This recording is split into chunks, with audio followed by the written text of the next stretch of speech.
درست کن. آقای اشکان شما در زمان صحبتتون آقای ببخشید منظرپور دو مورد برای شما حل شد. بله من شنیدم.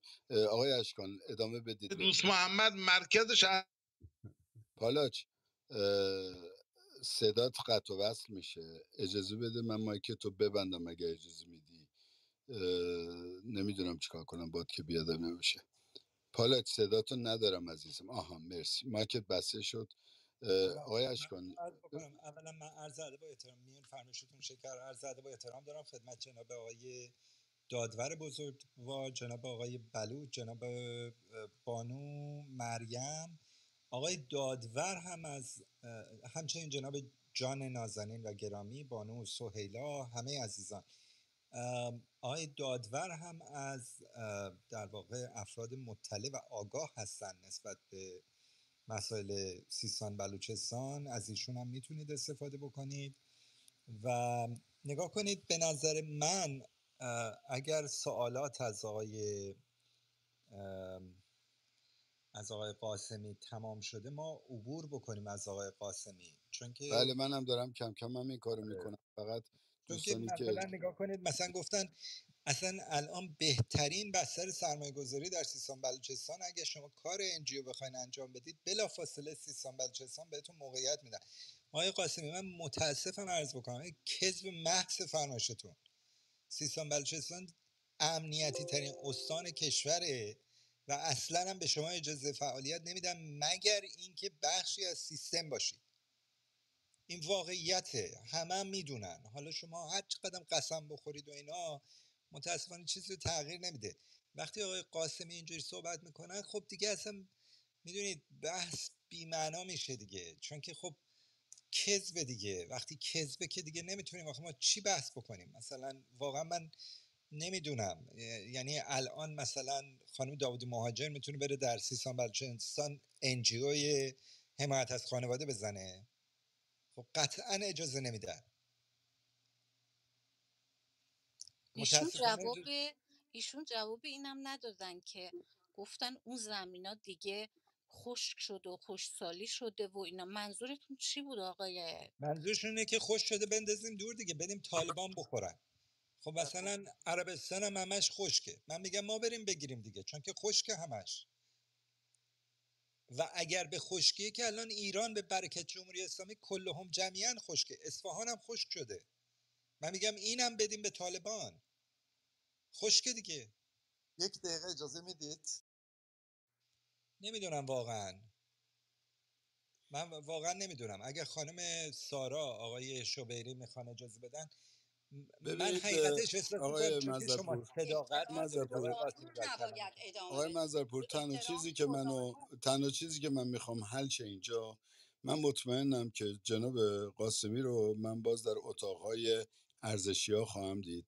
نمیخوام ایشون بگه که با من ناعادلانه برخورد شد. میخوام فرصت داده باشم که ایشون، اتفاقا من خیلی خوشحال شدم هرچی ما حرف زدیم به نفع ایشون گل زدیم، ولی هرچی ایشون حرف زد من کلی اطلاعات دستم اومد. من فکر می‌کنم اجازه بدید ایشون صحبت کنه، ما خیلی چیزا بیشتر یاد میگیریم و نظرات ایشون برامون خیلی مهمه. امیر جان تو هم اگر وقتی خواستید ورود کنی من در کنارتم. اشکان داشت صحبت میکرد، وسط صحبتش ما اومدیم. بذارید اشکان رو من بشنوم و من فکر میکنم بعد از اشکان و آقای فکر میکنم یه نفر یا دو نفر دیگه ما از موضوع آقای قاسمی رد شیم و بریم سر اصل مطلب تایتل اتاق. این تموم شدیم بس. اشکان جان بفرمایید عزیزم. سپاسگزارم. من به اطلاع عمومتون برسونم که آموزش طالبان در مشهد صورت گرفت برای حمله به افغانستان. در نتیجه اینا دست پرورده جمهوری اسلامی هن. هیچ موقع اینا با دست پرورده خودشون در نمیافتن. هیچ دولتی، سازمان ملل به رسمیت نشناخته بودن طالبان رو. وزارت امور خارجه ما فرش قرمز برای اینا پهن کردن، آقای ظریف. بعد من از دوستمون آقا رضا قاسمیان سوال میکنم، سردار باغبانی همین نفری بود که افسر توپخانه سپاه در سوریه تشریف داشتن؟ ممنونم.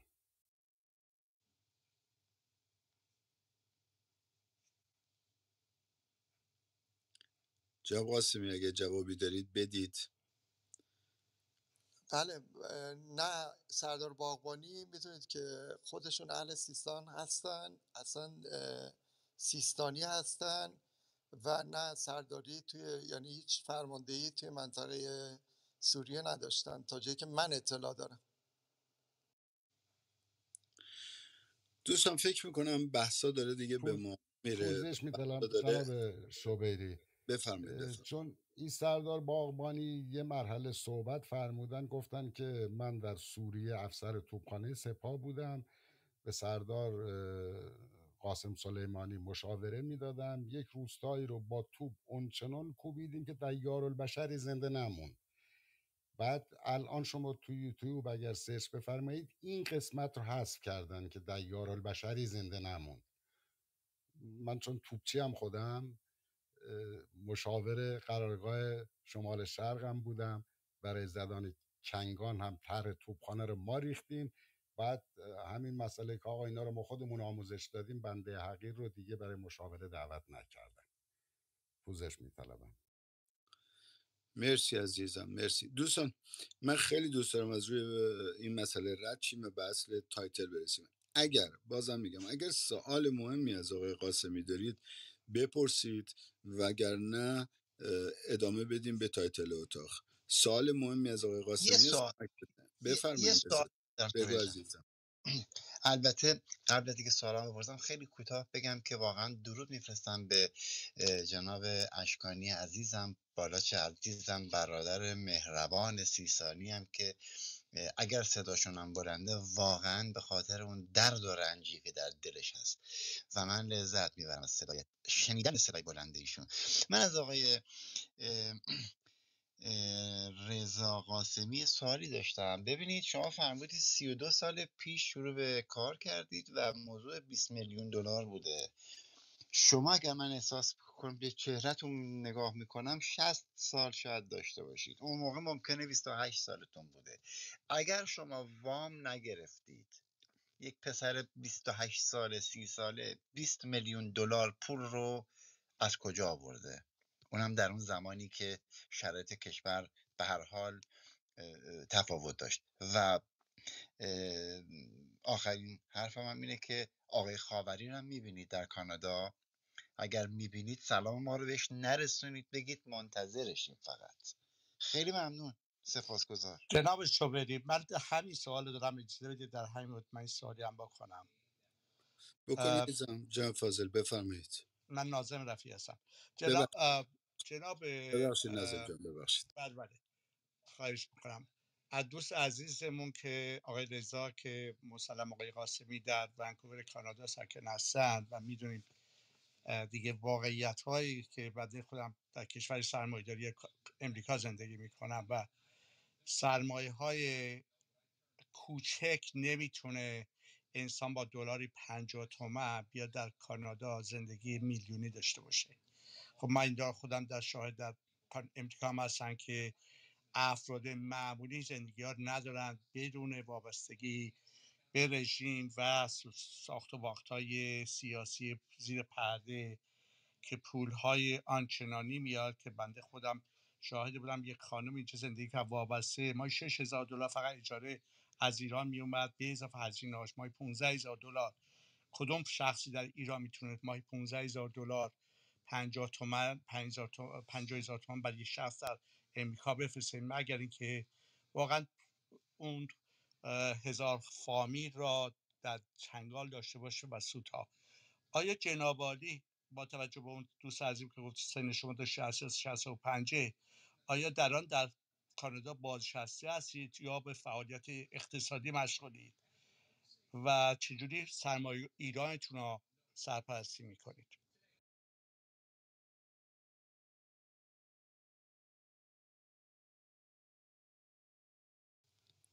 جناب ناظم تا اونجایی که من میدونم ایشون در زاهدان هستن و مقیم زاهدان هستن. الان هستم، ولی خودشون الان ونکوور توضیح کانادا هم هستم، پرچم کانادا هست و ایشون اقامتون در ونکوور کانادا الان است. خودشون توضیح بدن اگر دوست دارن. بفرمایید. بله عرض کنم. اولا من قبل از اینکه بخواد حالا موضوع من تمام بشه یا بین محاکمه برادران قاسمی، یه عذرخواهی بکنم از همه کسایی که توی روم هستن اگر باعث یه چلنجی شدم، ولی در حال دوست داشتم که موضوع روم که 2 شب زده میشه یه مقداری مشخص بشه. از کنم جناب مهرزاد، بنده توی صحبتهایی که با آقای شوبری داشتم عرض کردم که ارزش دارایی من امروز توی استان بله حدود 20 میلیون دلار هستش، اما سرمایه گذاری که 32 سال پیش من شروع کردم از یک کارخونه کوچیک بود توی اینجا، تو ساخت سازه‌های فلزی سبک و سنگین. میتونم جناب بگم قاسمی 70. شما برگشتید به من گفتید من حدود 20 میلیون دلار از سیستان و عرض بلوچستان کردم سرمایه گذاری آقای، من کردم. فکر میکنم اینو تو چت نگفتید الان نوشتم. دارایی میده. من حتی اول اتاقم برای عرض شما میکنم منم همین رو محاسبه دارم عرض کردم میکنم. که اگر 20 ازتون آقای پرسیدم چند سال شوبری پیش شما این 20 میلیون دلار رو اجازه بردید، بدید من توضیح شما بدم. گفتید 30 سال پیش. گفتم بنده معادل عرض 30 سال کردم پیش 20 میلیون دلار الان میشه معادل 700 تا آقای 800 میلیون شوبری دلار. عزیز، شما حالا توضیح بنده بدید. عرض کردم ارزش دارایی و سرمایه گذاری من توی استان الان حدود 20 میلیون دلار همچنان هم میگم. دو، بنده که 20 میلیون دلاری که حالا دارید میگیم ارزش روز ازش که یک جا نیومدم سرمایه‌گذاری بکنم، از یه کار کوچیک اقتصادی شروع کردم، کارخونه رو توسعه دادم. بعد حجم سرمایه‌گذاری اصلی من از موقعی بود که برجام نافرجام ایجاد شد. روی اعتمادی که داشتم به سیستم متاسفانه باعث شد که بخشی سرمایه کاملا دلاری، کاملا این تأسیس سازمان بازرسی اسناد و مدارک داده شده و یه چنین سرمایه‌گذاری تو بخش گردشگری شروع کردن. عمده سرمایه گذاری من علاوه دلاری تو بخش گردشگری توی استان انجام شده. این از سوالی که آقای مرزاد فرمودن. جناب رفیعی سوالی کردن فعالیت کانادا. بنده توی ونکوور کانادا فعالیت ساختمانی ساختمانسازی داشتم. رزومه من اونجا مشخص است. توی لینکدین من نگاه بکنید کارهایی که من توی کانادا کردم مشخصه. خیلی خوشحالم، باز تکرار کنم، سرمو بلند میگیرم، نه از رانتی استفاده کردم نه هیچ وابستگی سیاسی به هیچ یک از مقامات دارم. آدم کاملا مستقلی هستم بدونی که وابستگی سیاسی داشته باشم. جهت اطلاعتون بنده الان توی آقای کانادا تقریبا کاری انجام نمیدم. همه فعالیت من تو ایران هستش، با افتخارم توی منطقه سیستان و بلوچستان. آقای قاسمی، شما زمین های گردشگری رو زمان استانداری مگه آقای اوسط هاشمی نگرفتید؟ ما طرح و قبل از آقای اوسط دادیم، زمان آقای اوسط نه، زمین و زمان اوسط هاشمی. این که بند خدا به دارم عرض 8 میکنم سال هم اجازه نمیرسه، بدید. شما میگی 32 سال. عرض آقای اوسط عزیز، هاشمی چند سال پیش استاندار بود؟ هامون سازه من کی شروع شده آقای عزیز؟ بله. هامون سازه کی شروع به کار کرده؟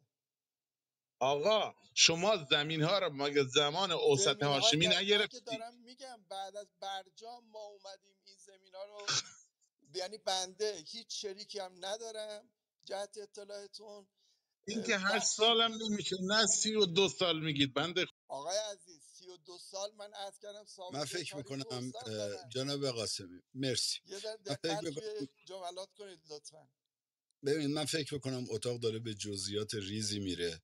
من در نهایت قبل از اینکه بخوام خودم جنبندی کنم، چون یه خانومی تا حالا 2-3 بار منو ساندویچ کرده گذاشته کنار و خیلی هم من نسبت بهش ارادت داریم کم کم با هم دوست میشیم، آخرین بحث رو به ایشون میدم، من جنبندی میکنم، ما از بحث آقای قاسمی رد میشیم. سهیلا خانم اگر بحثی راجع به آقای قاسمی داری بکن که من میخوام تمومش کنم و بذارم کنار. بفرمایید. ممنون آقای شوبری. ولی مطمئن قول بده به من گیر ندی یا به دوست قاسمی گیر بده. شما به من گیر دادین با اینکه میخواین عوض سهیلا کنیم جان، من مسئله فقط رو، خواهش ولی میکنم از آقای اشکال نداره. قاسمی اجازه من بدید. فقط خواهش میکنم سهیلا جان از آقای قاسمی عبور بله بکنیم. عزیز، بله بگذریم، بله، عزیزم، رد چیم، بله میخوام موضوع رد منم شیم. خودش خیلی جواب مهمتره. شوخی آقای شوبری رو دادم. ببین من هیچ صحبتی با آقای قاسمی ندارم، کاملا مشخصه همه چی. اینایی که تو اتاقن همه آگاهن، 80 و چند میلیون ایرانی هم آگاهن همشون. ولی یه صحبتی کرد آقای قاسمی، گفت که به عزیزمون آقای بالاچ گفت که شما زابلی، من فردا میام اونجا با هم صحبت کنیم. آقای بالاش، شما لطفاً ارتباطاتتون رو بیشتر بکنین. امیدوارم حدسی که من زدم اشتباه باشه، یک موی از سر آقای بالاش کم بشه. آقای قاسمی شاید امروز نه، فردا نه، ولی مطمئن باشین یه روزی بدجوری جوابشون میدین. این چندین میلیون دلار واقعا چقدر لذت بخشه که شما بشریت، انسانیت، همه چی رو، خودتون و وجودتون و روحتون و جسمتون رو فروختین.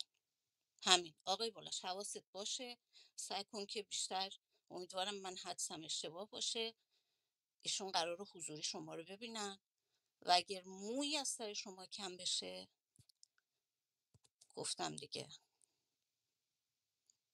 حدس من انگار خیلی بد میشه. مرسی سوال عزیز. ببینید دوستان، من بحث آقای قاسمی رو اینجا میبندم. بعد از این نه کامنتی داریم نه بحثی داریم و مسئله که باید بر من روشن شه خیلی هم روشن شد. من خیلی دوست دارم به تمرین دموکراسی ادامه بدم و خواهم داد. برای اینی که جلوی ایشون حرفامو زده باشم، خواستم امروز حرف بزنن و اگرم به بالاج عزیزم گفتم بالاج آرامتر صحبت کن، من میدونم لحن بالاش همینه و نوع صحبتش همینه، مشکلی هم باشه، ولی نمیخواستم کسی قهر کنه از این اتاق بره. نتایجی که از این اتاق گرفتم، یک اینه که وقتی که من میگم که من با هیچ خودم هستم تک و تنها و با هیچ کسی ارتباط ندارم و خودم شرکت خودم رو دارم، یعنی اینی که دوستان و سرداران سپاهی که در کنار من هستن اونا هیچ تأثیری ندارن. دو، نتیجه گرفتم که وقتی میگم ما تا رودخونه فقط 5 دقیقه راه داریم، 5 دقیقه پیاده، 5 دقیقه پیاده من یعنی 20 کیلومتر. سه، نتیجه گرفتم که من کارخونه 400 کیلوواتی میزنم و ولی نمیدونم چه کارخونه ای زدم و مسائل دیگه. و من به خاطر این به آقای قاسمی گیر دادم که ایشون در یک اتاقی، من معمولا تو اتاق ارزشی ها میرم، خیلی هم به من میگن نرو، من میرم که با اینا کلکل کنم، من میرم که اطلاعات بگیرم، من میرم تا اونجایی که میتونم به اینا بفهمونم که در چه سیستم فاسد کثیف راندخاری دارن کار میکنن و چگونه. خیلی هم به من تهمت میزنن تو خودت از ایران فرش وارد میکنی. بله، من از ایران فرش وارد میکنم ولی ارز میفرستم ایران. 10 میلیون بافنده رو فکر میکنم ما میتونیم حمایت کنیم. من بازم بتونم فرش از تمام بافندگان ایران میخرم و بازم بهشون کمک میکنم و سعی میکنم بدون دلال بخرم و مستقیم میخرم. ولی اگر من با یک سردار سپاه شریک باشم یا اینی که سرداران سپاه رو بگم نه این آدمای خوبی هستن، اون موقع من هم زیر سوال ببرید. اون موقع برای من هم مشکل هستش که اصلا من تو این جامعه باشم. ایشون برگشت به من گفت، جلو خودشون دارم میگم که غیبتشون نباشه، ایشون میتونن دفاع کنن، گفتش که من 30 سال پیش یا 20 سال پیش، من اون موقع یادم نبود، برام زمان ازشون پرسیدم، 20 میلیون دلار من پول به ایران بردم و سرمایه گذاری کردم. من از ایشون پرسیدم که شما چند سال پیش رفتید؟ گفتن 30 سال پیش. گفتم خب 30 سال پیش 20 میلیون دلار شما معادل 700 تا 800 میلیون دلار میشه و این یک پادشاهی بزرگ در سیستان بلوچستان. شما ایشون تفکر کرد، دیدش که وای چه سوتی بزرگی داده، الان میگه نه، الان سرمایه من 20 میلیون دلار میارزه. امیدوارم سرمایه‌تون اگر از راه حلال است به 500 میلیون دلار هم برسه. من اصلا مشکلی ندارم. من مشکلم اینه که ما نمیتونیم با سفیدشویی سپاه پاسداران ایران یک منطقه رو بدنام کنیم. هدف این اتاق امروز این بود. من هدفی که میخواستم بگیرم، ما نمیتونیم بگیم مردم سیستان و بلوچستان قاچاقچی هستن، در صورتی که مردم سیستان و بلوچستان از دلاوران ایران و ایران زمین هستن. ما نمیتونیم مردم یک منطقه رو بدنام کنیم به خاطر اینی که چند تا برادر قاچاقچی دارن کار قاچاق میکنن و هزاران کار دیگه میکنن و منطقه رو امنیتی کردن به خاطر اینکه مردم دنبال نونشون باشن و اون مردم دلاور حق زندگیشون رو از دست بدن. هدف این اتاق این بود و اگر اتاق به حاشیه رفت، من از تمام دوستانی که اومده بودن اینجا بابت تایتل عذرخواهی میکنم، پوزش منو پذیرا باشید.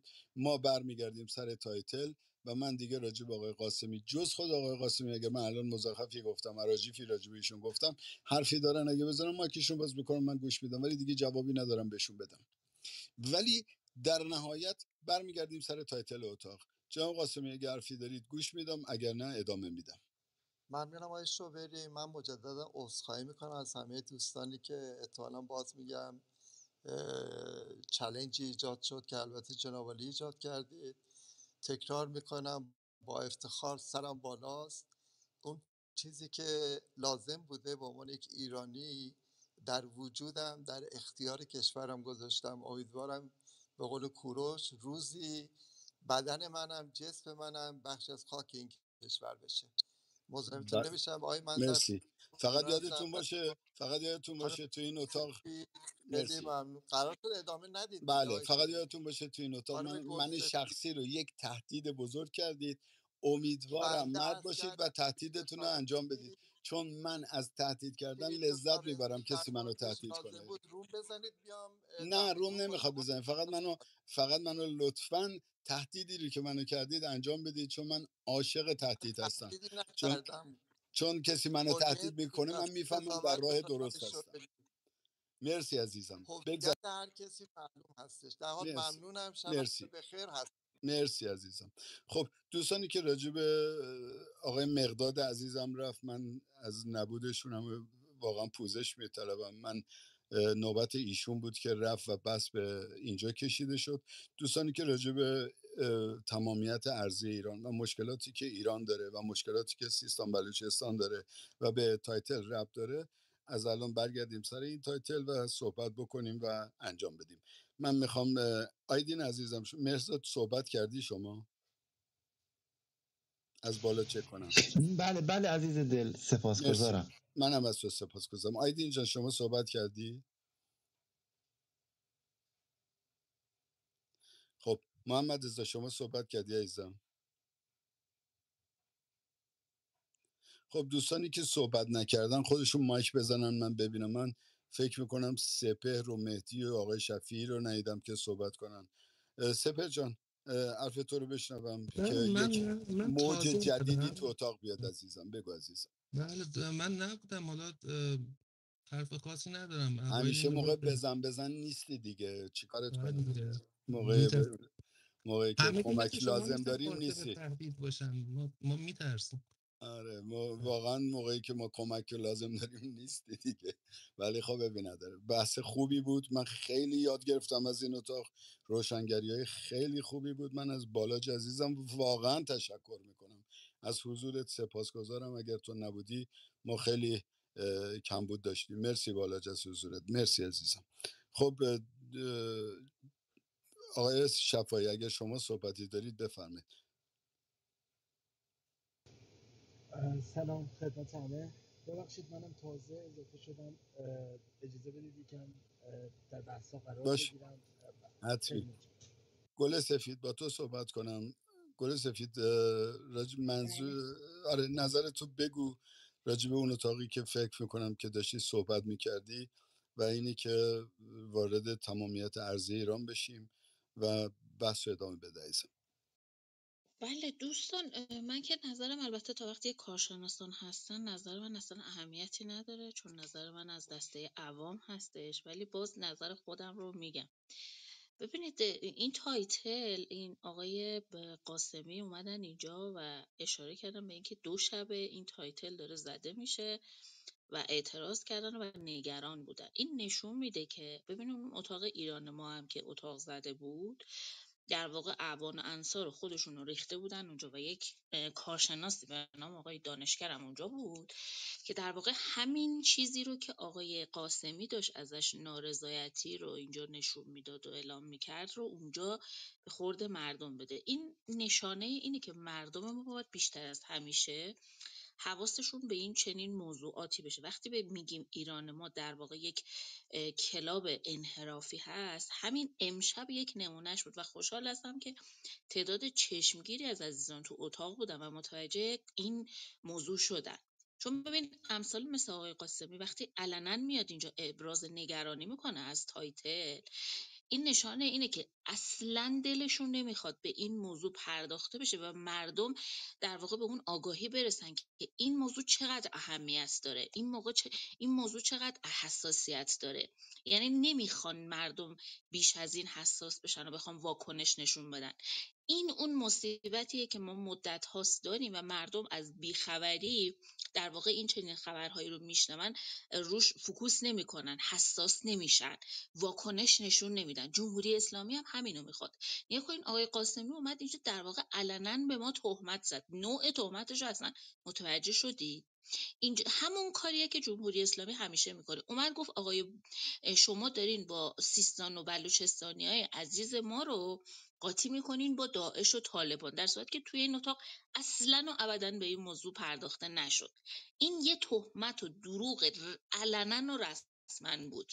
یعنی با اختلاف افکنی، با تهمت زدن، با در واقع شارلاتانیزم میخوان که در واقع مردم رو به انحراف بکشونن. این یه نمونه از اون رفتاراست. این نمونه رفتارا رو ما کجا میبینیم؟ اتهام زنی به افرادی که میبرن اعدامشون میکنن.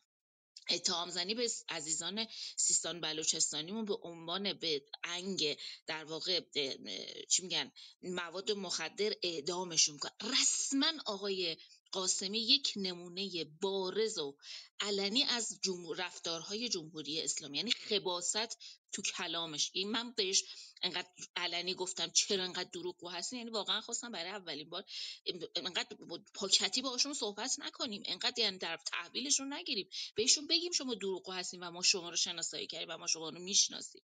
همه این رفتارهای جمهوری اسلامی تو اتاق ایران ما در واقع زمان حساس همیشه و همیشه میبینید این تایتل رو زدن. چطور این آقایون ولایی تا حالا راجع به سیستان و بلوچستان، راجع به خط مرزی طالبان صحبت نکرد، ایران و طالبان، ایران و افغانستان صحبت نکرده بودن، امروز یادشون افتاده. این اتاق آقای منظرپور، من به سهم خودم واقعا ازتون سپاسگزارم، دست میذارید رو نقاطی که امروز جالب بود که دیدم اینترنشنال هم بهش پرداخت. یه دفعه یادم افتاد گفتم آقای منظرپور دست مریضات در واقع گل کاشتین. آقایون تازه یادشون افتاده به این موضوع بپردازن. یعنی واقعا این آقایون غیرت ندارن به این موضوع و استدلالای آبکی و دم دستی این آقایون رو بیاین نگاه بکنید. میگه چون اون منطقه خوش شده از اهمیت خاصی برخوردار نیست و ما بهشون میگیم که خب یعنی چی؟ چون اهمیت نداره خوش شده باید خاک اون رو بدیم تقدیم کنیم به هر کسی که هر خط مرزی که اهمیتی نداره یا خوش شده. استدلالشون همینه. مردم آگاه باشید. خواهش میکنم به این موضوعاتی که فکر میکنید اهمیت نداره بیش از حد اهمیت بدید. این آقا داشت راجع به سرمایه گذاری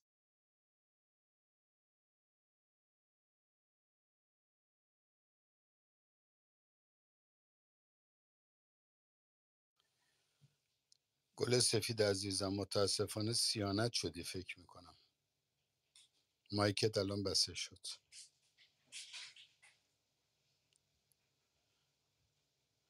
اوکی آقای مقداد برگشتن در نبودتون. من عذرخواهی کردم جناب مقداد، ببخشید وقت زمان شما بود، من اتاقو دیگه نمیتونستم با آقای قاسمی جای گیرش بیارم صحبت کنم، ببخشید.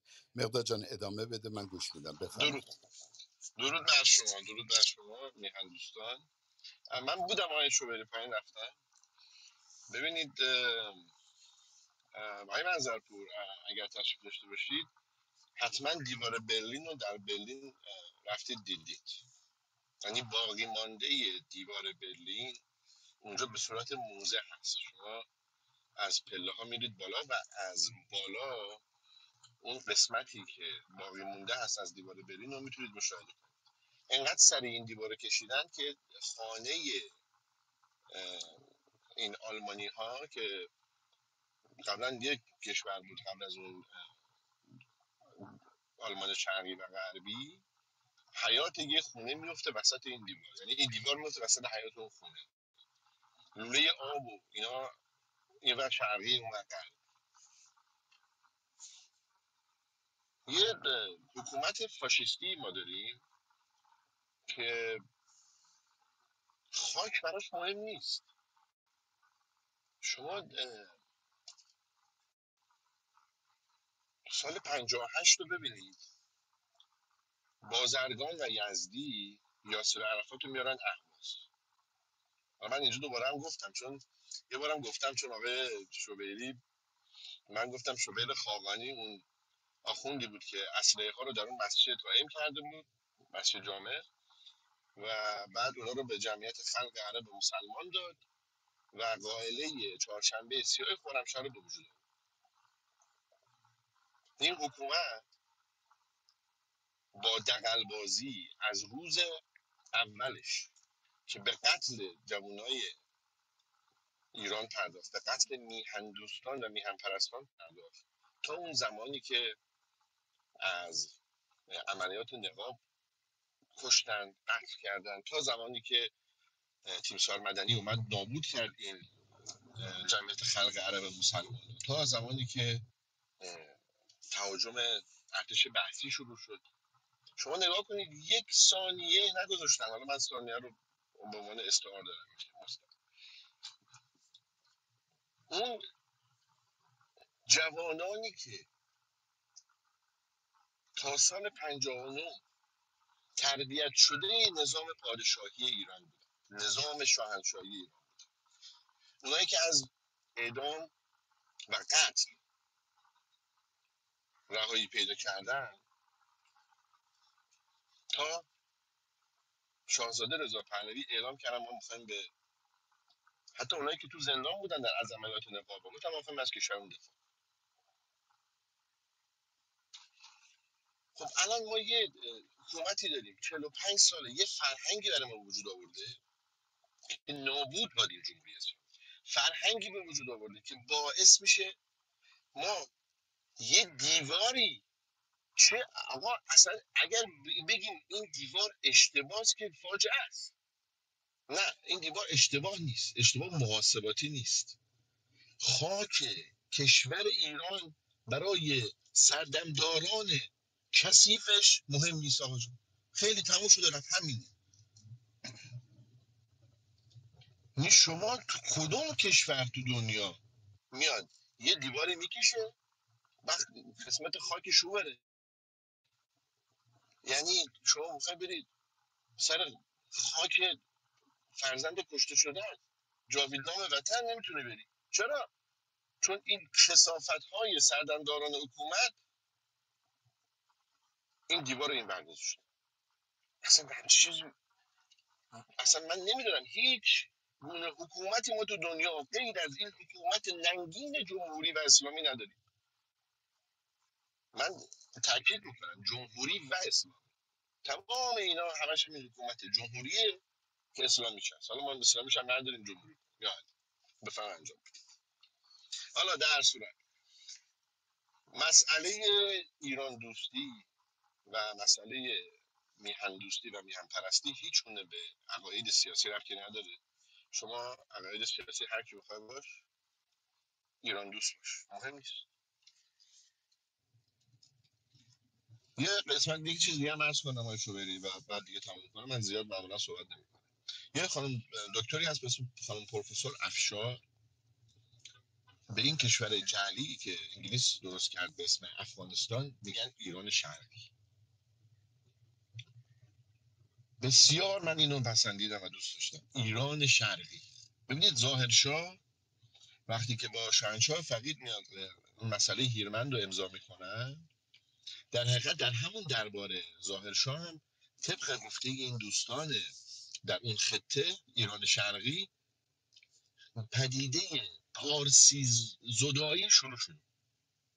یعنی در حتی دربار ظاهرشاه پارسی زدایی شروع شده بوده و پشتون در حقیقت همون ادامه پارسی زدایی و ایران زدایی از ایران شرقی.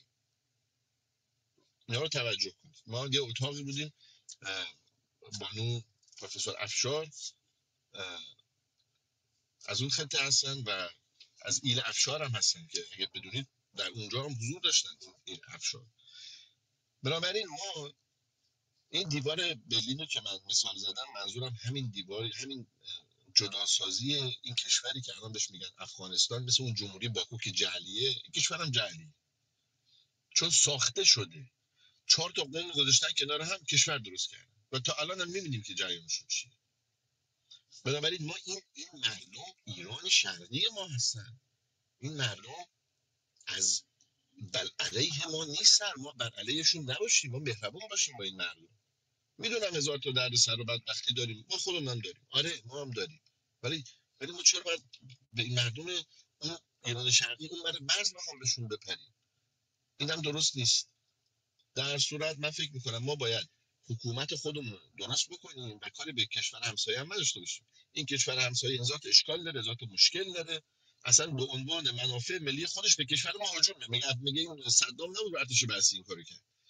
این حکومت ماست که خاک میفروشه و ماتحت هم میفروشه. ببخشید خودشون دیگه علنا گفتن و دیگه چه برسه دیگه به کشور و خاکش. بنابراین ما باید این حکومت عوض بکنیم مردم، تا جایی که الان این بحث آیشو بدی من داشتم میشیدم دیگه، البته خب حالا یکم طولانی شد، ولی امیدوارم یه نفر اونجا که هنوز متوجه نشده که این حکومت خاک فروشه، این حکومت رانت فروشه و رانت میده به افراد خودش، متوجه شده باشه. اگر یک نفرم سرش به سنگ اینجوری خورده باشه، به نظر من آیشو بری بسیار به آقای منظرپور این کارا ارزش داره و فایده داره. سپاس، دم همتون گرم و روزتون و شبتون خوش. منم از شما رسما پوزش میخوام از اینکه نوبتتون ضایع شد و شما معطل شدید. پوزش منو پذیرا باشید. سام پاسارگاردی عزیزم هم اون موقع 2-3 بار مایک زد، بهش وقت نرسید، الان بعد از من صحبت کنه. من واقعا عذر میخوام اگر یک ذره استیج باید اون مسائل روشن میشد، باید من میفهمیدم که ایشون به زبون خودش بگه که من دوست فلان سردار هستم و فلان سردار اینجوری گفته و شما داری راجع به سردارای ایرانی اشتباه میکنی. من اینا رو باید میشنیدم، باید ضبط میشد تو این اتاق و برای من میموند. برای همینه که دوست داشتم که ایشون بیشتر صحبت کنه، ولی خب حالا همونقدر بسم بود و مرسی، سپاسگزارم. گل سفید عزیزم هستی با من؟ فکر میکنم گل سفید داشت صحبت میکرد باگ خورد. گل سفید هستی؟ بله آقای ما شبیری هستم، ولی صحبتاتو اجازه بدین دوستان صحبت کنن. گوش بده، من فقط به توضیح بدم، صحبتاتو ما فقط 1 دقیقه شنیدیم، ما باقی رو برای خودت داشتی صحبت میکردی فقط. بله متاسفانه فیلتر آره شکنم مشکل بعدم داره، اشکال نداره. اگرم ممنون، دوستان بتونی صحبت کنن، حالا من باشه، شنونده هستم. اگرم مرسی. بتونی یه ذره تو مدیریت کمک من کنی من ممنون میشم. من یه 20 دقیقه وقت میخوام، اگر تونستی کمکم کنی ممنون میشم. بله میتونی؟ خواهش میکنم، اگر که به من بگین که نوبت کدوم عزیز هستش الان من نوبت دوستان خودشون به ترتیب. بچه ها خانم سویلا صحبت کرده، سپهر و مهدی و شفیعی و آقای مقداد صحبت کرده و داوود صحبت نکردن. سام پاسارگاردی تو اون مدت چند بار مایک زد، حقش ضایع شده. اگر اجازه میدید از سام شروع کنیم، بعد مدیریت دست شما. من از تمام دوستانی که باهاتون بودم سپاسگزارم. راستشو بخواید باید برم پدر مادرم رو کمک کنن حاضر شن که سوار ماشینشون کنم. یک ذره درگیر شدم، ولی از اینی که بازم با شما بودم لذت بردم و با شما خواهم بود و بازم در کنار گل سفید میمونم. فقط یه 10 دقیقه این وسط قیبم میزنه ولی شنونده هستم. مرسی، سپاسگزار، ممنونم. خواهش میکنم. مرسی از شما. آقای سام هستیم با ما؟ درود بر شما، صدای من رو دارید؟ خاموشید. بله درود بر بفرمایید. همه بله دوستان. من عرض ادب و احترام دوباره دارم خدمت همه دوستان. من این آقای قاسمی اگر اشتباه نکنم که داشت صحبت میکرد، واقعا بعضی موقع خون آدم بدجور به جوش میاد. در واقع بچه های سیستان بلوچستان یا اون کسانی که زیر کفر زندگی میکنن از همه جور فقری اونجا برخوردارن. بعد داشتن یک دونه اینترنت با این همه، چون سیستان و بلوچستان در مرز پاکستان قرار داره و حال بر کیفیت میتونن از آنتن اونجا استفاده بکنن، اصلا کار به این نداریم. و یه آقا میاد توی یک رومی سفیدشویی بکنه از یک حکومتی که هیچ جای دفاع نداره. یعنی اصلا معذرت میخوام میگم فلانی میگه یک جایی به من نشون بده که سالم باشه، اینا یک جای سالم برای مملکت نذاشتن. بعد میاد با کمال وقاحت میخواد مثلا موضوع رو منحرف کنه. اول به آقای منظرپور میگه من در زدن تایتل شما یه مقدار دقت بکنید، 10 دقیقه بعدش میگه که من ممنونم از شما که این تایتل رو زد. یعنی آقا تکلیفش هم با خودش مشخص نبود. اومد گفت من نمیدونم فلان جای این کارآفرین هستم. در جمهوری اسلامی کارآفرین به معنای رانتخوار، یعنی کسی که از بانک‌های حکومتی وام دریافت میکنه بدون پرداخت هیچ گونه سودی، با بهره‌ای که به قول معروف با سود 4% از دلارهایی به اینها پرداخت میکنن که هیچ کس داخل ایران خواب این پولا رو نمیبینه. ولی اینا یه شبه از این ور کشور به اون ور کشور با همه جور امکاناتی به اینها داده میشه، با ماشین های شاسی بلند لاکچری، خونه ها، ویلای های شمال، امتیازات مختلف. ببینید من میخوام یک گوشه خیلی کوچیک رو برای شما باز بکنم. یک جایی در ایران داریم به نام بندر عسلویه که میدان گازی در اونجا قرار داره که 30 فاز گازی در اونجا قراره و که 30 فازش کار نمیکنه، که در این میدان گازی به همراه قطر که در واقع مالکیت بندر عسلویه که مال ایران هست و قطر از اون میدان گازی داره برداشت میکنه، تمام مملکتش رو از اون میدان گازی داره هزینهش رو پرداخت میکنه و آباد کرده. قطری که به اندازه یک استان ما نیست. اینها اومدن به خاطر اینکه قطر رو کنار خودشون قرار بدن، این میدان گازی رو بخشیدن به قطر که 10 سال زودتر داره برداشت میکنه و 10 برابر ایران داره از اونجا گاز برداشت میکنه. من دوستانی در عسلویه دارم که از فورمن‌ها و مهندسینی که اونجا هستن که هر روز با اینا در ارتباط هستم و باور بکنید فسادهای بزرگی در اونجا، جابجایی‌ها و دزدی‌هایی در این بندر عسلویه میشه که هیچ جایی اصلا اگه بخوای توی دفتر ثبتش بکنی، یعنی دفترشو بدن به شما ببینید اینها رو بخونید، یک روز تا شب بخونید، ایرانی نباشی تا شب آدم سکته رو میزنه به خاطر این همه پدر سوخته بازی که در میارن. بعد یک کارگر بیچاره میره اونجا که کار بکنه، میان اینو اجیرش میکنن و نمیذارن که یک حقوقی هم که میخوان بهش بدن با اون امکانات خیلی کم در اون گرما و اون شرجی که اونجا وجود داره، از یک حقوق خیلی محدودی بهش میدن. ولی کسانی داریم سفارش شده از مای 100 میلیون تا مای 500 میلیون تا مای حدوداً با پاداشی که بهشون میدن دقیقاً هر 6 ماه سال اصلا سفر خارجی دارن، هزینه‌های متفاوت بهشون پرداخت میکنن که هیچ کارگر و هیچ کارمندی اینها رو به چشم نمیبینه. من دوستی دارم اونجا کار میکنه که کسی همکار، یعنی کنار دست میزش اونجا در حال کار هستم. بعضی موقع که برام صحبت میکنه میگه که این ماهیانه ماهی 25 میلیون تومان هزینه ورزش به خودش و خانوادهش لیست، یعنی فیش براش می نویسن. 6 ماه یک بار سفر به بیرون از ایران داره، حالا سفرهای داخل بماند و این پولایی که به این پرداخت میکنن.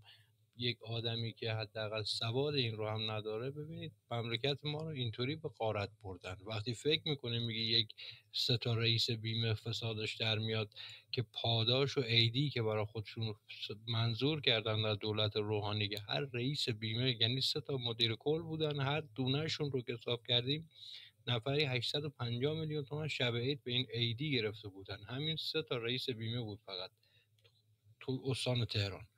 بعد اینا با وقاحت اون آقا میگه من کارآفرین هستم. شما کارآفرین هستی یا دزد هستی؟ یا همکار میگن داری دزدی میکنی و غارت داری میکنی؟ با کمال وقاحت با شرمساری میای اینجا، به جای این که حرف درست رو بزنی گیر میدی به اون هموطن میگی شما اینترنت، چرا اینترنت داری؟ خب این مشخصه شما دومت به کجا وصله. به خاطر این آدم بعضی موقع تو این روما که میاد میشینی افراد مثل این رو میبینه، واقعا به نظر من اینها خودشون میدونن ولی میان میگن بذار یه تیری بندازیم جهت رو منحرف کنیم و به اون رأس هرم نپردازیم. رأس هرم کجاست؟ خانواده خامنه‌ای با خودش با طالبان ساخت و پاخت میکنه. اون مأموری هم که دم مرز پاکستان یا زاهدان کشته شده به خاطری که اگه طالبان هم حمله بکنن ایراد نداره، خون اون پایمال بشه. اینا هم ایران رو چاپیدن و همه کاری هم دوست دارن میکنن. ما هم هر کاری که بخوایم انجام بدیم تا وقتی که ایران در زیر دست ایناست و اینا دارن چپاول میکنن هیچ کاری صورت نمیگیره. جناب منظر بود مرز رو زمانی میشه کنترل کرد که با شرف و حیثیت مردم ایران بازی نشه. ولی متاسفانه یک نکته خیلی کوچیک هم بهتون بگم، من عذر میخوام وقتتون رو خیلی ولی مهمه. دوستی صحبت کرد گفت من آقایی فکر کنم که میشناسن تو رومای من میاد. من یه آشنایی داشتم جانشین مرزبانی کل کشور بود ولی نمیگم چه سالی. این آقا یک برخورد کردیم بهش چند سال پیش صحبت کرد، گفت که از مرزبانی که کانتینرهایی که از مرز زاهدان میاد، گفت من یک بار مرزبانی رو کانتینرها رو باز کردم. اون کانتینرهایی که او تماما باز کردن دیدم کل کانتینرها تریاک. بعد قصد اون صحبتی که برای ما کرد گفت احمدی مقدم فرمانده نیرو انتظامی بود، گفت در عرض یک ساعت و نیم 2 ساعت احمدی مقدم به اونجا اومد، یعنی از تهران خودش رو رسون به اونجا که جانشین مرزبانی رو مؤاخذه میکرد که شما به چه عنوان این کانتینرها رو باز کردی. براتون اعلام میکنم همون کسی که این کانتینرها رو باز کرده بود به 1 هفته نشده بود که این آقا گفتن سکته قلبی کرد و از بین رفت. به خاطر همین دارن کشور ما آلوده به یه فسادی شده که اینجور دارن میچاپن و چپاول میکنن. همه جور مواد مخدر رو از افغانستان وارد میکنن و از ایران صادر به اروپا میکنن. بعد میگن ما داریم با مواد مخدر مبارزه میکنیم. بچهای مردم رو میبرن بالای دار، خودشون دارن 1000 جنایت و کثافتکاری میکنن. عذرخواهی میکنم وقتتون رو خیلی گرفتم. صحبت دوستان حوصله‌شون سر نره. ممنون و سپاسگزار از این وقت دوباره که من دادید. بله مرسی، ممنون از شما. آقای آیدین شما هی چندین بار رفتین از اتاق برگشتین، الان هستین باهاتون صوت شما رو بشنوین؟ آقای آیدین اگر نیستین من شما رو موو بدم پایین.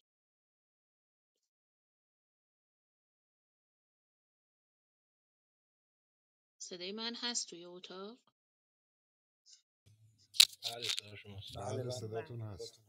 خب پس آقای آیدین نیست، من ایشون ببین صداشون میکنم میره، این بار بیان من میفرستمشون پایین. خب آقای سپر شما صحبت کردین؟ نه من صحبت نکردم. پس بفرمایید شما رو بشنویم. درود دوباره.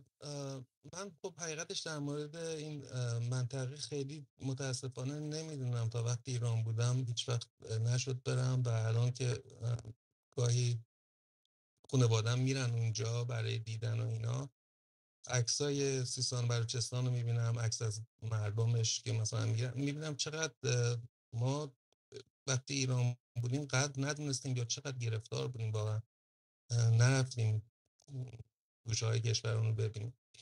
اما به هر حال این اولین بار نیستش و آخرین بار هم نیست. اینا این کشور رو تا داغون نکنن، یعنی کاملا متلاشی نکنن، ولکن نیستن. خود این رژیمی ها که یه عده آدم دزد و لات و اینا هم، ولی بدبختی ما اینه که روشن فکرامونم حالا همچین بعض بهتری ندارن از نظر میهن دوستی و اینا. همین نیم ساعت پیش توی اتاقی دوستان من صدا کردم که برم، یه آقایی که از دوست همین اتاق هستن اینا، منظوری هم شاید نداشته ولی همیشه از لیدرشپ و اینا صحبت میکنن، اومدن گفتن که من توی این اتاق شما بوی ناسیونالیستی میشنم. هیچ اشکالی هم نداره ها، هیچ اشکالی هم نداره، ولی خوب اتفاقا همه دنیا داره به اون سمت میره. الان آلمان حزب نازی داره چیز میشه، فلان جا نئونازی داره فلان میشه.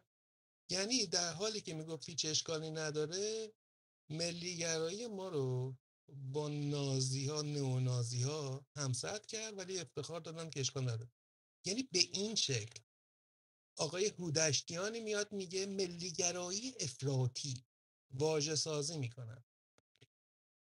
ببینید بعدش هم مثال زدن از آمریکا که بله خب اون گروه مثلا سندر که دموکرات هست، اون از مثلا دانشگاه و چی حرف زده، ولی در مقابل پامپئو از مسائل دینی و اینا، یعنی ما رو مقایسه میکنن میهندوسی با کسی که از مسائل دینی و نمیدونم خرافات و چرچ و اینا رو میخواد بیاره توی سیاست. و چه دروغ موسیقی واقعا توی آمریکا میهندوستی دموکرات و رپابلیکن نداره، کشورشون همشون دوست دارن. و اصلا در کل دنیا اگر 2 تا کشور باشن که ملیگرایی ناسیونالیستشون متفاوت باشه، یکی ایران هست یکی آمریکا. حالا کانادا اینا هم رو شاید به نحوی زیر مجموعه آمریکا حساب بکنه. برای اینکه این 2 کشور کشورهایی هستن که نوع میهن دوستی و میهن پرستیشون جوری هست که بقیه دنیا هم رو دوست دارن، مثل رئیسای دیگه نیستن. ما تاریخی 4 راه تمدن بوده ایران، خود ایران اقوام مختلف بودن، اقوام مختلف اومدن در ایران و هر قومی اومده، حتی مغول وحشی هم که اومد ایران در فرهنگ ایران جذب شدن و افتخار کردن به ایرانی بودن. یعنی ما یه کشوری اینجوری هستیم. فرق داره با اون اتفاقی که توی آلمان و نمیدونم ایتالیا و اون کشورها میفته که چشم دیدن منطقه کنار خودشون رو ندارن، یا یوگسلاوی یا بقیه. در طول چند هزار سال اینطوری بودیم، ما هیچ وقت مشکل قومی ما نداشتیم. آمریکا هم همینطور، به خاطر اینکه آدم‌های مختلف از جاهای مختلف میان توی این کشور و جوری هست سیستمش، حالا با همه فساد و مشکلات و هرچی که هست، بیشتر آدمای نرمال و طبیعی وارد این کشور که میشن جوری هستش که آمریکا هم رو مثل کشور دومشون دوست دارن. اینطوری نیستش که علاقه نشته باشن. یعنی میهن پرستی که ما داریم از یک جنس انسانی هستش. بعد اینا میخوان این میهن پرستی هم رو به از نگاه بالا به پایین با نازیست و یا بویش رو میشنون. من نمیدونم چطوری بو میشنون. این واقعا وحشتناکه. واقعا الیت ما الیت فاسدی هستن. مخصوصا از اولش که وضع خوبی نداشتن الیتمون، بعد از این انقلاب هم که دیگه هیچی، هر انگلزاده‌ای شد الیت. و در همون موقعش هم الیتمون واقعا یه مقداری در عالم هپروت بودن. اینه که میخوام بگم این میهندوستی و این حساسیت روی خاک و تاریخ شوخی نیسته. داریم اینجا نمیدونم مسئول خبر BBC بوده، آقا میاد میگه خاک چه ارزشی داره، دفعه بعد مست میکنه میگه تاریخ ایران چه ارزشی داره، بعد میگن رنجیده شدن از محیط رفتن. خب وقتی بابا تو که باید فرهنگ ایران رو حفظ بکنیم میگه تاریخ ایران چه اهمیتی داره، هرچی از این به بعد اتفاق بیفته. اینا میخوان یعنی منظورم اینه که بین خودمون کسایی که جستای روشنفکری و تحصیل کردگی و اینا میگیرن، میهن دوستی رو میخوان با تعصب و قشری بودن و مثلا تاریخ و علوم انسانی ندونستن و همه اینجور چیزا یکی کنن. چون خودشون ندارن، چون خودشون رو محو یک سری گفتمان‌های پوچ و بیهوده که از حرف شروع میشه به حرف تموم میشه، میخوان اینو در مردم بکشن. میخوام بگم که اینو دقت کنین، فقط جمهوری اسلامی نیست، گروه بسیاری از مردم که الیتا خواسته یا ناخواسته این بی‌تفاوتی رو میخوان به مردم برسونن. بعد یک ژست اخلاقی دیگه هم که میگیرن، بله آدم خوب باید دنیا رو دوست داشته باشه اینا، بله آدم باید دنیا رو دوست داشته باشه، همه کشورها باید دوست داشته باشه، ولی اول برای اینکه همه کشورهای دنیا رو دوست داشته باشه، همه مردم دنیا رو دوست داشته باشه، بعد از خاک خودش شروع کنه. شما اگر بچه داری از بچه خودت مواظبت نکنی، بعد غلط میکنی بگی من دلم برای تمام بچهای دنیا میسوزه میخوام بهشون خدمت کنم. اول بچه خودت مواظبت کن که نشون بدی واقعا این کاره هستی. یک کودک و حقوقش رو میشناسی، وظیفه خودت رو میدونی، بعدش بله بچه همسایه و بچهای همه دنیا رو باید دوست داشته باشی. کشور و دنیا هم همینطوری هستن. هیچ منافاتی نداره که میهن دوست باشی ولی دنیا هم رو دوست داشته باشی و کلا انسانی نگاه کنی به تمام انسان‌های روی زمین. مرسی. مرسی از شما. آقای شفایی شما هستی؟ آقای شفایی؟ آقای شفایی مثل اینکه دسترسی به مایک نداره. بله. بله مرسی از شما. متوجه هستیم. خب آقای داوود هستیم با ما؟ در خدمتتونم اگه صدام هست. بفرمایید بفرمایید شما. درود بر شما. من درود به همین فرستم دوستان، ممنون لطفتون به رومتون. این آقایی که گفتن اون تیکه از خاکی که الان دست افغانستان زمین خشک و بیاب و علفه همونی بودن که ویزای کانادا داشتن؟ بله دیگه درسته؟ همون آقای قاسمی اوکی. بودن. بله درست. چون من دارم رانندگی میکنم سفر رو نمیبینم فقط صدا. خب این که از این که گفتن حتی شوخی هم نیست، یه مثل خنده های مشمئز کننده خزلیه که علیرغم اینکه میاد اون حرفای تهوع‌آور رو میزنه، البته تهوع‌آور از نظر بلاکای اخلاقی منه ها، وگرنه اون داره کارشو به درستی انجام میده، ولی بعد از اینکه بهش توهین میشه یا بازخواست میشه باز اون لبخند خنده‌دار و کریهش رو دهنشه. اینا تعلیم و دوره میبینن برای این خونسرد بودن ها دیگه، برای اینکه بتونن راحت روی اعصاب برن و هیچ ملاک نه اخلاقی دارن نه میهنی دارن نه عاطفی دارن. حتی همونقدر که ما میگیم توی خیابون بچهای مردم رو 100 تا 500 تا کشتن، اینا هم تو خودشون میکشن همدیگه رو، به خاطر اینکه فقط و فقط ملاکشون اون تسلط به اون قدرتیه که دارن و اون منابع مالی که دارن. به ایران هم اصلا به چشم میهن ایران سرزمین یا هر چی که ما اسمش رو میذاریم نگاه نمیکنن. مطمئن باشید اینا براشون ایران یه در واقع یه منبع مالیه و یه جورایی هر حکومتی به اون سرزمینی که بهش حاکمه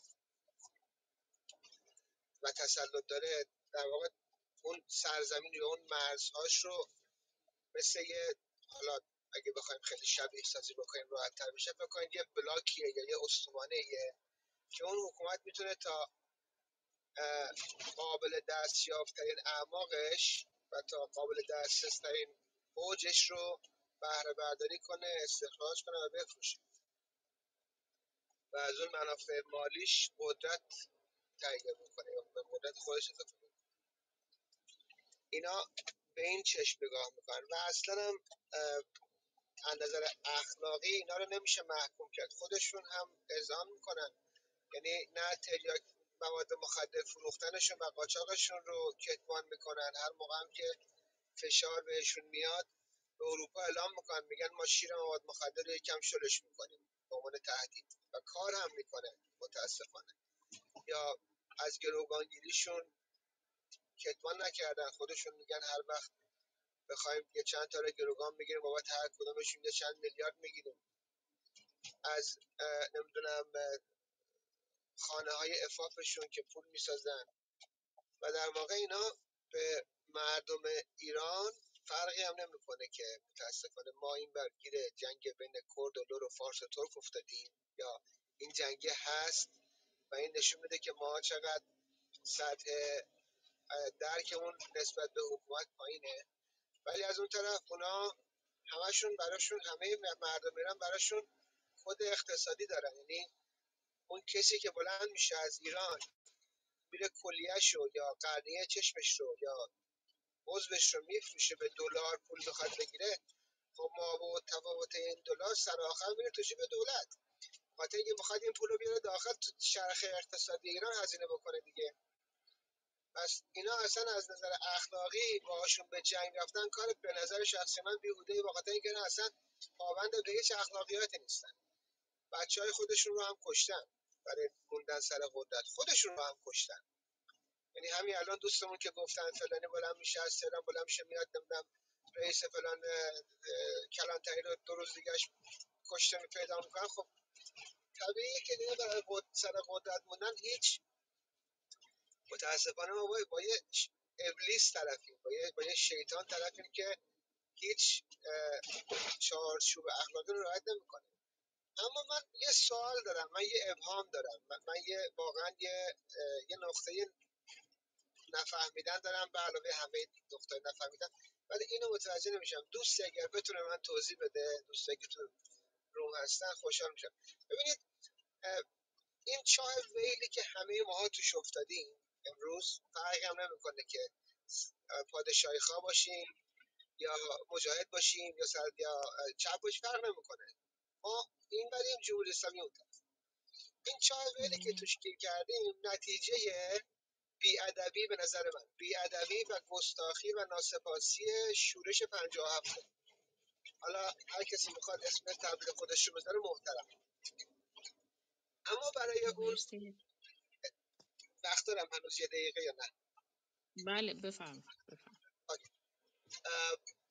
اون اتفاقی که در سال 57 افتاد، عده زیادی از ایرانیان خارج از کشور که اون موقع در حال تحصیل بودن، در حال کار بودن یا هر چیزی بودن، ولی از ثمرات، من نمیخوام اصلا کردیتی به محمد رضا شاه پهلوی بدم یا نظام پادشاهی بدم، اما از ثمرات آرامش و آسایشی بود که تو اون کشور برقرار بود و اونها برگشتن و به انقلاب پیوستن و این نتیجه رو رقم زدن. به تعبیری در واقع اونا به سیستم حاکم خیانت کردن برای جایگزینی این سیستمی که الان هست. خارج نشینای اون موقع رو میگم. اما من خودم رو دارم میگم شخصا، به خاطر اینکه این حرف خیلی تو صورتم گفته شده و خیلی بارها بهم گفته شده و جوابی براش ندارم، جواب منطقی ندارم براش. منی که از ایران خارج شدم، چه به شکل پناهنده، چه تحصیلی، چه کار اقتصادی و هر شکل دیگه ای، در واقع من کشور رو سپردم به طبقه حاکم، سپردم به سپاه، سپردم به نیروی نظامی، سپردم. من کشور رو رها کردم اومدم بیرون. الان اینا حرفشونه که اگر میخوای بگیری باید بیای داخل، از بیرون حرف نزن. به خاطر اینکه شما سپردی کشور رو، یا فرار کردی یا باختی یا پذیرفتی یا اعتماد کردی، هر چی که اسمش هست. الان ما داخل اون قدرت هم دستمونه. این فرم اداره کشور از نظر ماست. میخوایم مثلا تیکه تیکه کنیم بفروشیمش. من چه جوابی بهشون بدم برای این حرف؟ من چی میتونم بگم؟ من چه پاسخی بهشون بدم که بتونه قانعشون بکنه؟ مثل همین آقایی که الان داشتم با بیشرمی، حتی فرق واتو هم نمیدونستن، ولی داشتن همه کارشون رو توجیه میکردن و به راحتی حرفشون رو میزدن. این سوالیه که اگر آقای منظرپور مخصوصا توی من، چون تسلطی به گوشیم ندارم، یا هر دوست دیگه اگر تو روم هستن، اینو من توضیح بدن که ما الان چه کار. این به نظر نقطه کلیدیه ها. اگر ما بتونیم، این ما رو متحدتر میکنه که ما بفهمیم که آقا جون، ما الان از هر سلفی که هستیم، از هر تعلق خاطری که هستیم، از هر نظام فکری که هستیم، یه سیستم روبرومونه که داره این کشور رو مثل کرم، مثل زارو داره میخوره و فردا دیگه ایرانی نیست که من چپ، من مجاهد، من پادشاهی خواه، من دموکراسی خواه، هر چی که اسمم هست، مثلا جای دیگه نیستش که من بخوام درباره‌اش صحبت بکنم. رو هوا دارم صحبت میکنم.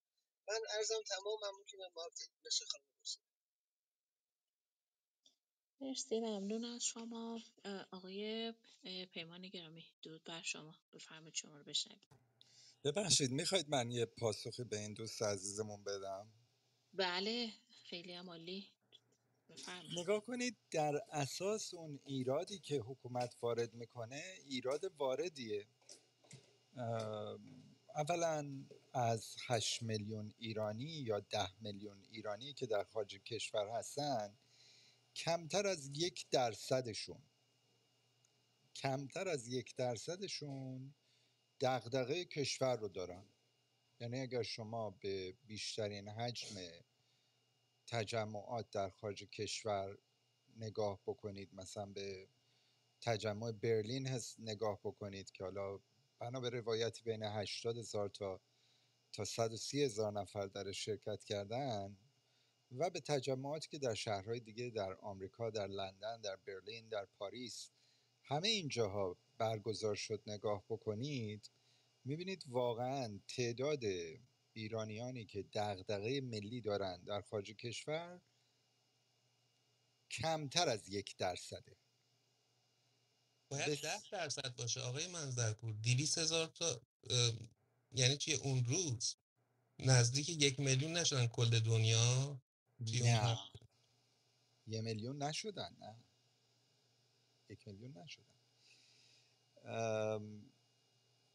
و مسئله که وجود آقای داره مظفر اگه اشتباه نکنم ما حساب کردیم، اگر اشتباه نکنم 375,000 تا بود گویا، اگر خب اشتباه 375 همونطور که عرض کردم کمتر از 1% دیگه. بنابراین اون 1% هم که درگیر هستن مقدار زیادیشون در سوگن. یعنی ما یه ملتی هستیم، اصولا ملت سوگواری هستیم. شما موسیقی ما رو گوش میکنید، نمیدونم فولکلور ما رو گوش میکنید، ادبیات ما رو میبینیم. ما ملت سوگواری هستیم، علاقه داریم به سوگ. مرگ مایه یا در واقع موربیدو در ایرانیان خیلی فوران میکنه به طور کلی. یه تعداد قلیلتری هستن که بالفعل درگیر فعالیت سیاسی هن. از اون تعداد قلیلتری که بالفعل درگیر فعالیت سیاسی هن، طیف کثیری این براشون بیزینسه. یعنی دنبال این هستن، حالا در هر سطحی ها، از یه بنده خدایی که مثلا ساعتی $3 میگیره برای اینکه بیاد تو کلاب هاوس، تا اونی که یه مصاحبه میده مثلا به فلان رسانه $80 میگیره یا $120 میگیره، تا اونی که اصلا دیگه خیلی اختر بختش اقبال داشته و در یه رسانه کار میکنه، بین مثلا مایه 55,000 پوند تا چه میدونم 120,000 پوند ممکنه که دریافت کنه. اوکی، بنابراین یه دکه ارتزاقیه. برای اونایی که ارتزاقیه الزامن اینا مثل هر بیزینس دیگریه، مثلا مردشوری، بوتیکداری، کبابی، نمیدونم قصابی، فرقی نداره. چنانچه اگر در یه تلویزیون کار بکنه از یه سیاست حمایت میکنه، اگر در تلویزیون دیگه کار بکنه از سیاست دیگری حمایت میکنه. مقدار زیادی از اینا اصلا توی پرس تیوی کار میکردن، چادر چاقچوری بودن و نمیدونم مقنعه و لچک و اینا داشتن، بعدا رفتن تو بی بی سی دکلته پوشیدن و دیگه خیلی سوپر اوورت لیبرال شدن. اگر فردا دوباره مثلا چه میدونم تلویزیون نمیدونم ریاض شاخه وهابیش استخدامشون بکنه، میرن اونجا تبلیغ عبدالوهاب رو میکنه. از اون طیف بیزینس که بگذریم، یه طیف خیلی کمتر و محدودتری وجود دارن که واقعا دغدغه ملی دارن و دغدغه کشور دارن و دغدغه نمیدونم فلان دارن. اون طیف هم 24 ساعته با هم درگیرن، به خاطر اینکه به دلایل مختلف اردوگاه‌های سیاسی که نمیتونن از دیوارهای بلند بی‌اعتمادیشون نمیتونن عبور بکنن. بعضی از این دیوارهای بلند بی‌اعتمادی اصلاً به خون آغشته هستش و نشدنی. اون طیفی که میخواد حالا مبارزه بکنه به هر طریقی، اگه برگرده ایران اعدام میشه. اینکه ما مبارزه سیاسی رو برابر بکنیم با مرگ افراد، این منطقی نیست. من اگه بخوام برگردم ایران باید برم مثلا زیرزمینی بشم. خب حالا من بیام ایران زیرزمینی بشم تا وقتی که منو بگیرن یا سیانور بخورم یا نمیدونم چیکار بکنم، من تاثیرگذاریم در داخل خودم کشور کشی چقدر؟ کنم آقای مظفر، آره میشه از خودم کشی کردم. خودم کشی کردنه. من تأثیر و ما به ازام اگه بیام در داخل، مثلا میگم اصلا بیام گوش به زمین بچسبونم برای تجمع بعدی و توی تجمع بعدی 4 تا کوکتل مولوتوف هم بزنم این ما به ازای مبارزه من در داخل اونجوری خوبه، یا اینکه اینجا مثلا به هر حال یه نقشی در حد یه خبرنگار ملی در یه سطحی میتونم ایفا بکنم. یعنی منظور من اینه که محصولش برای مبارزه کدوم بهتره؟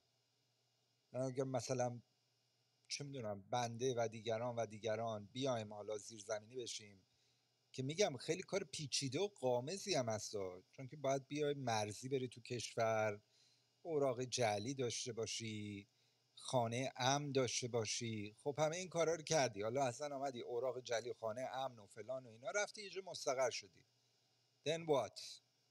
بعد چیکار باید بکنی؟ حالا تو 4 تا تجمع هم شرکت کردی، به چه قیمتی هم هست؟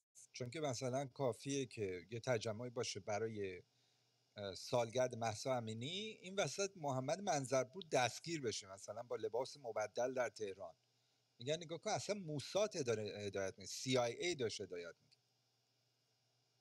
اینا که می‌نویسن وطن امروز نوشته بود من اصلا رئیس MI6 در ایران هستم. من هنوز اون مقاله رو میبرم به MI6 میگم حقوق منو بدید برای این چندین سال، متاسفانه هنوز ندادن. بنابراین نمیدونم گرفتی قسمت ما رو بده. آره باید پول شما رو بده. ولی منظورم اینه که نمیدونم واقعا پاسخ به این سوال چیه.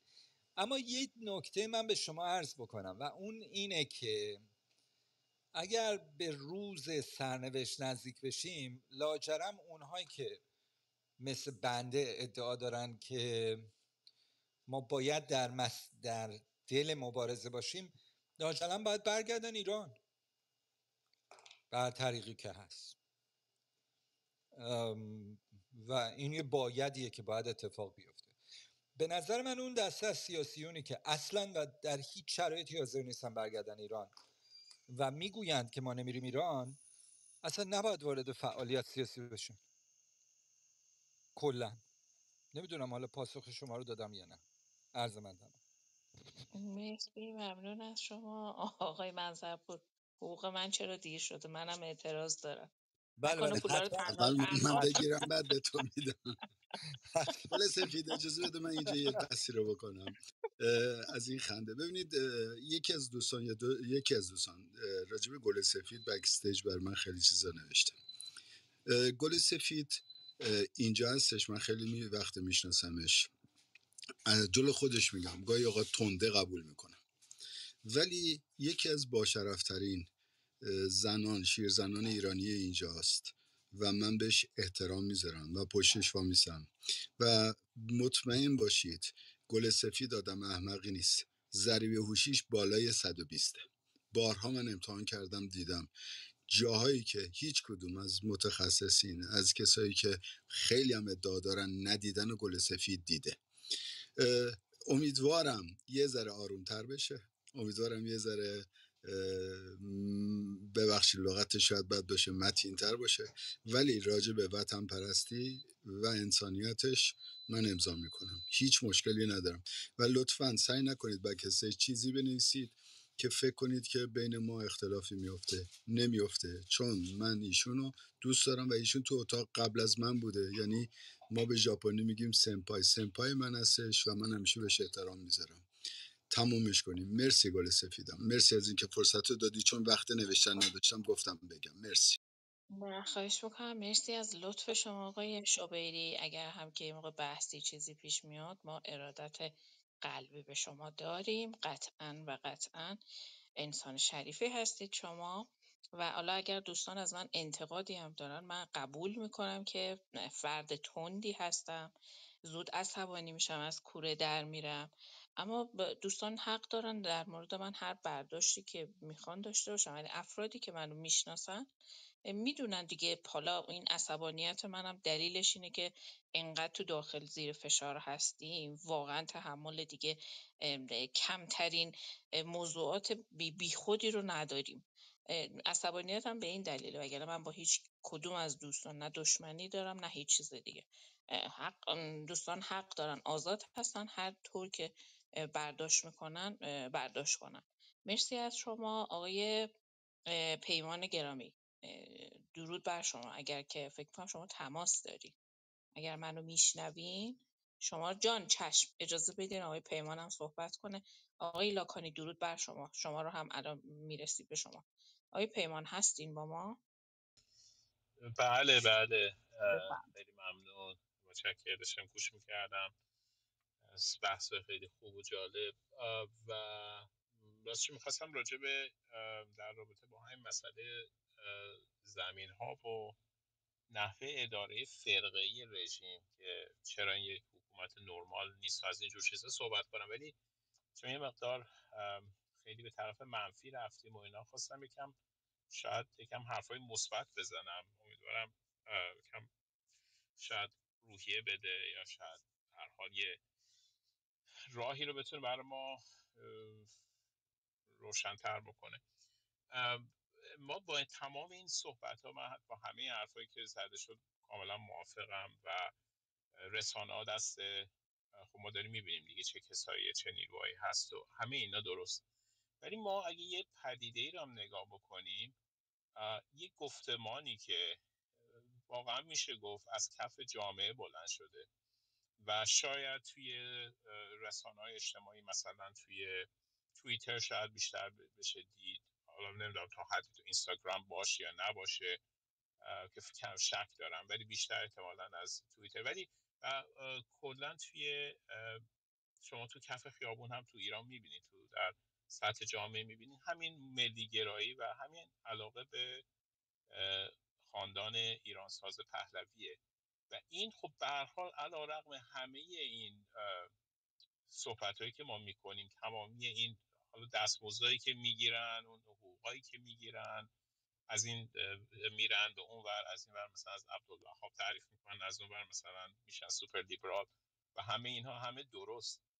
ولی ما داریم با وجود این یک پدیدار شدن یک گفتمان غالب رو میبینیم و همین که شما میبینید که حالا شواهدش که خب دیروز بودی، فکر کنم دیروز یا پیروز، این بنرهایی که گذاشته بودن توی خیابونها برای مثلا به فکر خودشون بیان پهلوی رو بکوبن، راجع به هم مسئله جعلی بحرین به قول خودشون اومده بودن که اسم پهلوی رو خراب کنن. حالا خب نمیدونن 44 سال خودشون و تمامی این همدستی های 57 شون در حال همین کار بودن. حالا اگه این قرار بود نتیجه داشته باشه، خب تا الان باید نتیجه می‌داشتی، ولی خب اینا دارن این کارو میکنن و خب نه، هرچی بیشتر از پهلوی حرف بزنن، باز ببینید خامنه‌ای میاد از پهلوی میگه، هرچی بیشتر از پهلوی بگن خب مسلما بیشتر به نفع پهلویه. ولی خب خودشون هم حالا نمیفهمن به هر دلیلی و این کار رو ادامه میدن و هرچی بیشتر علاقه مردم رو به این خاندان این ایرانساز بیشتر و بیشتر میکنن که خب خودش به هر حال خوبه. از جهت همین امیدوارم همین کار رو ادامه بدن. و یکی این مسئله و یکی موضوع ملی‌گراییه، همین صحبتی که اشاره شد بهش، این ترسی که دیروز اتفاقا توی کسی همین اتاقا، همون آقای هودشیانی که صحبتش شد بیشتر داشت اومده بود و از ملی‌گرایی افراطی میگفت و اصلا بعد هر وقت هر چقدر از ایشون سوال میشه خب ملی‌گرایی افراطی چیه؟ یه تعریفی بده دیگه. شما مثلا ناسلامتی آکادمیکی برای خودت، اینی اونی، بالاخره باید یه حرفی که میزنی یه مبنایی داشته باشه، مثلا کتابی نوشتی برای خودت، اینها بیا یه بالاخره باید کسی که این کارا رو میکنه بتونه یکم حرف دقیق تر بزنه. وقتی میگی ملی گرای افراطی چی رو دقیقا میگی؟ و هی اشاره میداد، نمیدونم به تاریخ اروپا اشاره میداد، به این اشاره میداد به اون، آخرم معلوم نبود سرتای حرفش چیه. و بعد این نکته دیگه هم که الان در زمینه هم ملیگرایی که ببینید، خب شما توی 2 هفته اخیر اصلاح طلبای درون همین جمهوری اسلامی شروع کردن با به رهبری فکری محمد قوچانی که راجبه بیان ملیگرایی رو تعریف کنن و از اینجور حرفا. و این هم باز نشون میده که و خودم چند تا از همین بالاخره کسانی که اصلاح طلبها هستن و اینها، اونها هم حالا به سراسیمه شدن که بیان ببینن که این ملیگرایی چیه، بیان حالا ملیگرایی رو هم بگیرن و خرابش کنن. و این خودش نشون میده که خب این کالایی که خریدار داره دیگه، ولی اینه که تا قبلش حرف از ملیگرایی اینا نمیزدن. و این 2 تا روند به نظر من خیلی مهمیه که این گفتمانیه که الان غالب شده و حتی افرادی که قبل شما مثلا همین پرچم شیر و خورشید رو نگاه کنید، هم کسانی که میگفتن که اصلا ابا داشتن از کلمه آوردن کلمه ایران، میگن که خب نمیدونم ملک چی اصطلاحش که میگفته بود اون آقای محترم، ملک مطلق، ملک نمیدونم چی اصطلاحی گفته بود که مثلا میگن بله این مال فقط به مثلا یه گروه خاص ارتباطی نداره، ما همه نمیدونم ایران رو میخوایم و اینجور حرفا. یعنی خب نگاه بکنید هم کسایی هستن که اصلا واقعا آرشون میومد بخوان از پرچم ایران استفاده، پرچم ملی شیر و خورشید استفاده کنن، بخوان از ایران حرف بزنن، دارن این کارا رو میکنن. و این خودش به نظر من نشونه‌های خیلی مثبتیه، چون ما انقلابمون که بخواد پیروز بشه بدون اینکه یک گفتمان برتر پدیدار بشه امکانش نیست، اصلا هم چیزی امکان نداره. البته با وجود گفتمان خالی هم ما خب به چیزهای دیگه هم احتیاج داریم، ولی اگه اون زیر سنگش اون یک ایدئولوژی، حالا کلمه ایدئولوژی مقدار بار منفی داره به خاطر اینکه آدم یاد چیزای کمونیستی و اسلامی این حرفا میفته، ولی به هر حال یه گفتمان قوی زیر اون حرکت نباشه به هیچ جا نمیرسه. و خب متاسفانه ما مشابهش هم دیدیم دیگه تو همه این خیزش‌های مختلفی که پیش اومده، به خاطر اینکه یه مقدار زیادی جنبه‌های بیشتر اعتراضی داشته، ما میبینیم که این حرکت به جای نرسید. ولی من حداقل دارم میبینم، یا قسمت امیدوار کنندش هست که این موضوع داره یواش یواش تشکیل میشه. من مطمئنم در ایران حتی قوام خیلی بیشتری داره. مثلا ما وقتی که میایم یه نفر مثل مجید رضا رهنورد رو میبینیم، من مطمئنم ده‌ها هزار مجید رضا رهنورد همین الان تو ایران وجود دارن و اینها در یک شرایط مناسبی باز به خیابون خواهند اومد، باز فداکاری خواهند کرد و باز از خودگذشتگی خواهند کرد برای ایران.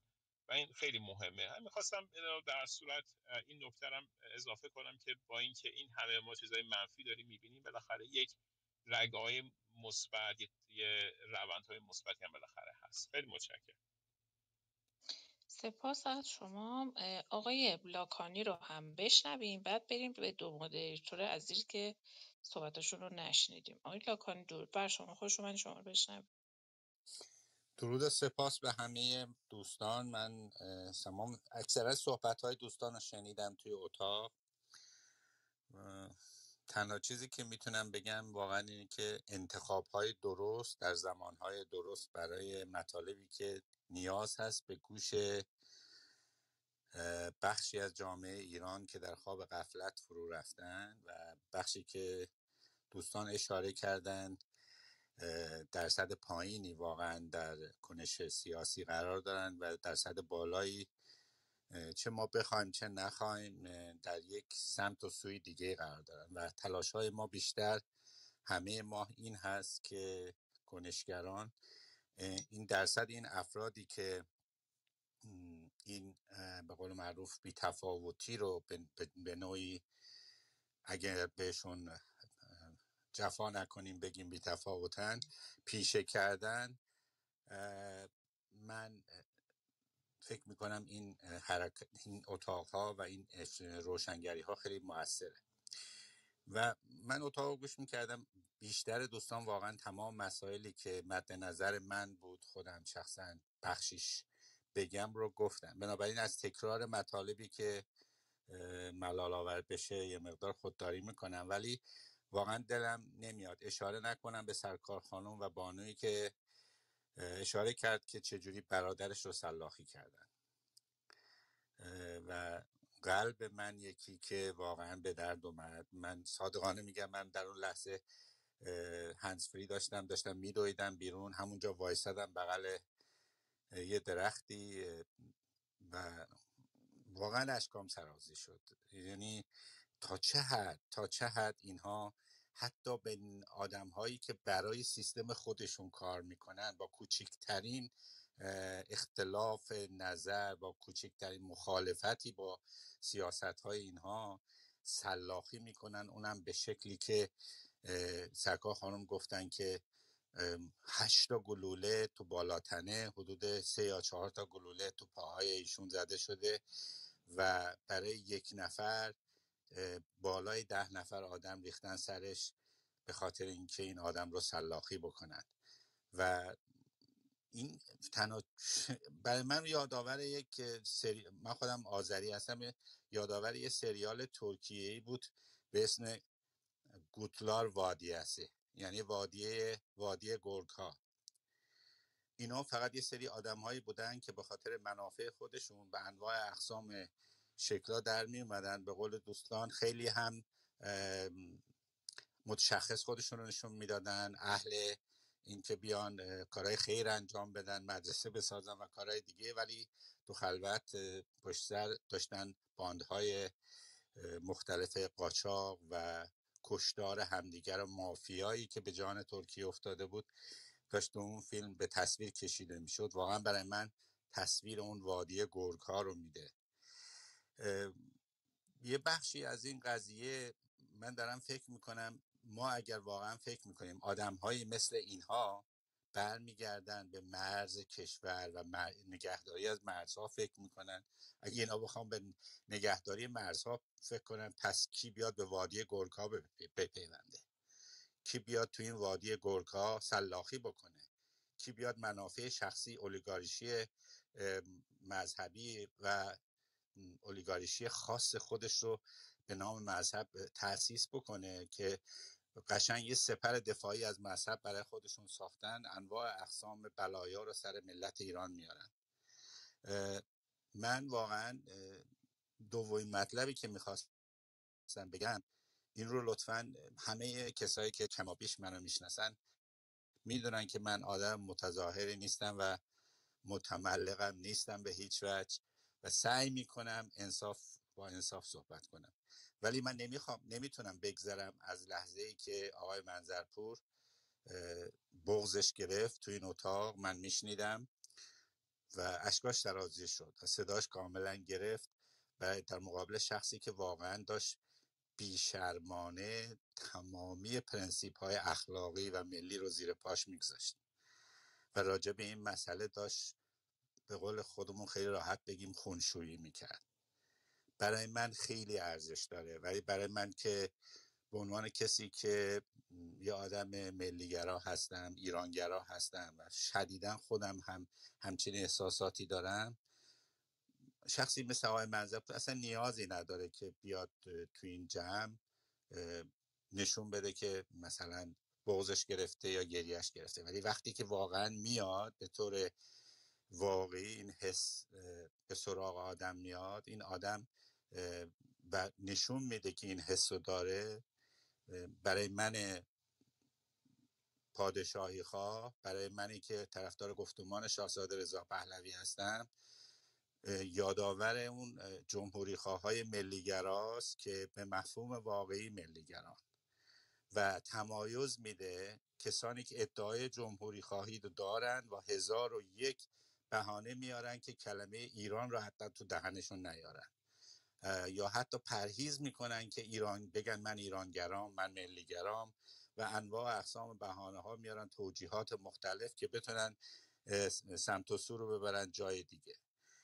بنابراین ایشون راست میگن، بخشی از ملت ما دوست دارن که در سوگ باشن به جای اینکه بیان توی به قول معروف میدان و گفتمان درست رو تبلیغ بکنن، ترویج بکنن و گسترش بدن به روش های مختلف تا جایی که میتونن گفتمانهای درست ملی و ایرانگرا رو به داخل جامعه ایران، به خصوص جوانانی که الان تشنه واقعا یه سیاست ها و روش ها و شعارهای ملیگرا هستند و واقعا دنبال راه حل می‌کردن، واقعا دنبال گفتمان درست می‌گردن و گفتمان غالب و گفتمان ملیگرایی وجود داره و ما باید درصد کمی هستن مثل آقای هودشتیان که من خودم هم ایشون توی اتاق اومده بودن، فرصت نشد برم بالا صحبت کنم ولی توی بک چنل براشون نوشتم که آقای هودشتیان شما، مثال زدم براشون، گفتم شما با این همه تئوری هایی که میگید و کتاب هایی که نوشتید صحبت میکنید، میگید که سلطنت طلب ها اینجوری، سلطنت طلب ها اون، میشه لطف کنید یه ذره احتراز بکنید از اینکه این کلمه سلطنت طلب رو به مفهومی که دارید به کار میبرید برای کوبیدن سامانه پادشاهی به کار نبرید. ایشون در جواب برگشتن من جواب دادم بله حق با شماست، من باید بگم نظام پادشاهی. گفتم اومدین درست بکنین، بدترش هم که کردید. خب ایشون، ما انتظار زیادی از به قول آقای منظرپور از یه سری افرادی که فقط دنبال تئوری بافی هستن و از تئوری فاند میگیرن، از تئوری هایی که میبافن فاند میگیرن. ایشون در اوج جنبش مردم ایران دیشب توی یه اتاقی ما یه مقاله از ایشون رو اگه دوست داشتید من میفرستم برای دوستان بذارم بالا، کاملا یه مقاله به زبان انگلیسی نوشتن و کل اپوزیسیون ایران رو کاملا زیر سوال بردن و اپوزیسیون رو تک به تک تخطئه کردن و روشی که ایشون صحبت کردن غیر از این که کل خیزش انقلابی رو زیر سوال ببرن، تازه میگم در اون مقطع، اگر در مقطعی بود که بعد از شورای همبستگی و همخورد و یه مقدار اختلافات زیاد شد و اینا، میگفتن یه رقیق هم میومدن میگفتن خب حالا مثلا به نظر من باید اینجوری بشه اونجوری بشه، این انتقادات به اپوزیسیون وارد، کما اینکه خود ما هم هممون یه بخشی اومدیم این انتقادات رو انجام دادیم. ولی من میگم بهتره از این قضايا بگذریم و دست به دست هم بدیم، نیروهای ملیگرا و ایرانگرا، با این به قول معروف حس و عواطفی که ما به ایران داریم که وقتی یکی میاد خونشویی میکنه گریه‌مون میگیره، اینجوری دست به دست هم بدیم و اونایی هم که تو اتاقای ما از ایران میان ببینن که ما وقتی ایرانگرایی یعنی این، ملیگرایی یعنی این، ما میخوایم مملکتمون رو نجات بدیم و به هیچ مانعی هم که در برابر ما بخواد سنگ اندازی بکنه توجهی نخواهیم کرد. هیچ کس هم نمیتونه ما رو دل سرد بکنه. ببخشید من طولانی صحبت کردم، عذرخواهی میکنم. سپاس از شما آقای لاکانی گرامی. کورتلار وادسی پوسو یعنی آشیانه تله و آشیانه گرگ ها. ما توی این آشیانه گرگ ها از آقای منظرپورها کم داریم. یعنی توی این آشیانه گرگ ها آقای منظرپور خودش رو حفظ کرده و هنوز با مردمه و باید قدر امثال مثل آقای منظرپورها رو که در واقع تعداد اندکی هم هستن دونست و همیشه ازشون تقدیر کرد. به خوب موضوعی اشاره کردین اتفاقا آقای لاکانی. از خانم داوودی و خانم صدف عذرخواهی میکنم. خانم ساهره رو هنوز مثل این که نشنیدیم. نمیدونم خانم ساهره شما صحبت ببخشید من فقط کردین یه یا نه؟ نکته عرض بکنم. اولا جانم. که من در عافیت مطلق نشستم و فقط جنبش آرواره دارم، بنابراین لایق هیچ تقدیری نیستم. اون جوانی که در ایران گوشت و پوست و استخونش درگیر این رژیمه، این دختر جوانی که یک روز آزاد شده، اون حجاب اجباری به سر نکرده و همون شب گرفتنش دوباره برگردوندنش زندان، وقتی این غول‌های تاریخی هستن واقعا، ماها اگر در همین حدم ایفای نقش نکنیم که باید بریم گل قبرستون بمیریم که. بنابراین اصلا و ابدا امثال بنده و خودمو شخصا عرض میکنم شایسته هیچ نوع قدردانی نیستیم. این کف وظیفه ملیه که داریم ایفا میکنیم، کف وظیفه ملی، هیچ نوع سقف وظیفه ملی هم نیست، کفشه. در ثانی من سپاسگزارم از لاکانی، این مقاله آقای هودشتیان رو گذاشتم بالای صفحه. بعد عرض بکنم آقای هودشتیان به هر حال از طراحان شورای ضد ملی تقسیم هم بودن دیگه، اصلا تئوریسین اون جریان بودن و من نمیدونم من اینو میدونم، این رو میدونم که در ملیگرایی در خارج کشور هیچ پولی نیست، در ضد ملیگرایی ولی پول هست، یا امید به پول هست یا پول هست. من دیگه سربسته عرض میکنم. مرسی، سپاس. سپاس از شما آقای منظرپور. خب خانم ساهره هستیم با ما؟ خانم ساهره. خب جان ببخشید شما مثل کامنت داشتی، شما رو هم بشنویم. بله من درود می‌فرستم خدمتتون. یه خورده از کامنت بسیار بیشتره، هم خب چشم کوتاش میکنم. من درود می‌فرستم خدمت همه عزیزان. خیلی لذت بردم، خیلی آموزنده بود. والا اینقدر صحبت‌های قشنگ میشنویم اینجا، حالا در کنار صحبت‌های بعضی از دوستان که خوشبختانه من مدت شنونده نبودم نشنیدم، اما افتر هیتش رسیدم. خیلی میشه خیلی کامنت های قشنگ ادامه داد رو حرفای دوستان، چون خیلی حرفای زیبایی میزنن. دکتر پیمان حرف از این واژه دکتر هودشتیان فرمودن، ملیگری افراطی. دکتر پیمان اگر اجازه بدید به ایشون شوونیسم هم استفاده میکنه. به نظر من شوونیسم یه بار منفی بیشتری داره تا نسبت به ملیگرایی افراطی. من میتونم وطنم رو دوست داشته باشم، بپرستم تا حد مرگ و براش جون داد. پس به نظر من این واژه رو حالا یه جوری میشه هضمش کرد. ایشون که میرن مقاله می نویسن در توصیف دکتر علی شریعتیشون. به هر حال میخواستم بگم که از همین جریان چپ که برسیم، اینو یه ذره بیشتر روش نگاه بکنی. امروز همین اوایل این روم شما دیدید که این امپریالیسم امریکای دهشتناک سر از یهو زابل در آورد. یعنی من میخوام ببینم که شما هر چیزی که ببینید اینا میخوان به امریکا وصل بکنن، اما اون اتفاقی که داره توی مملکت جلوی چش همه داره میفته اصلا اینا نمیبینن.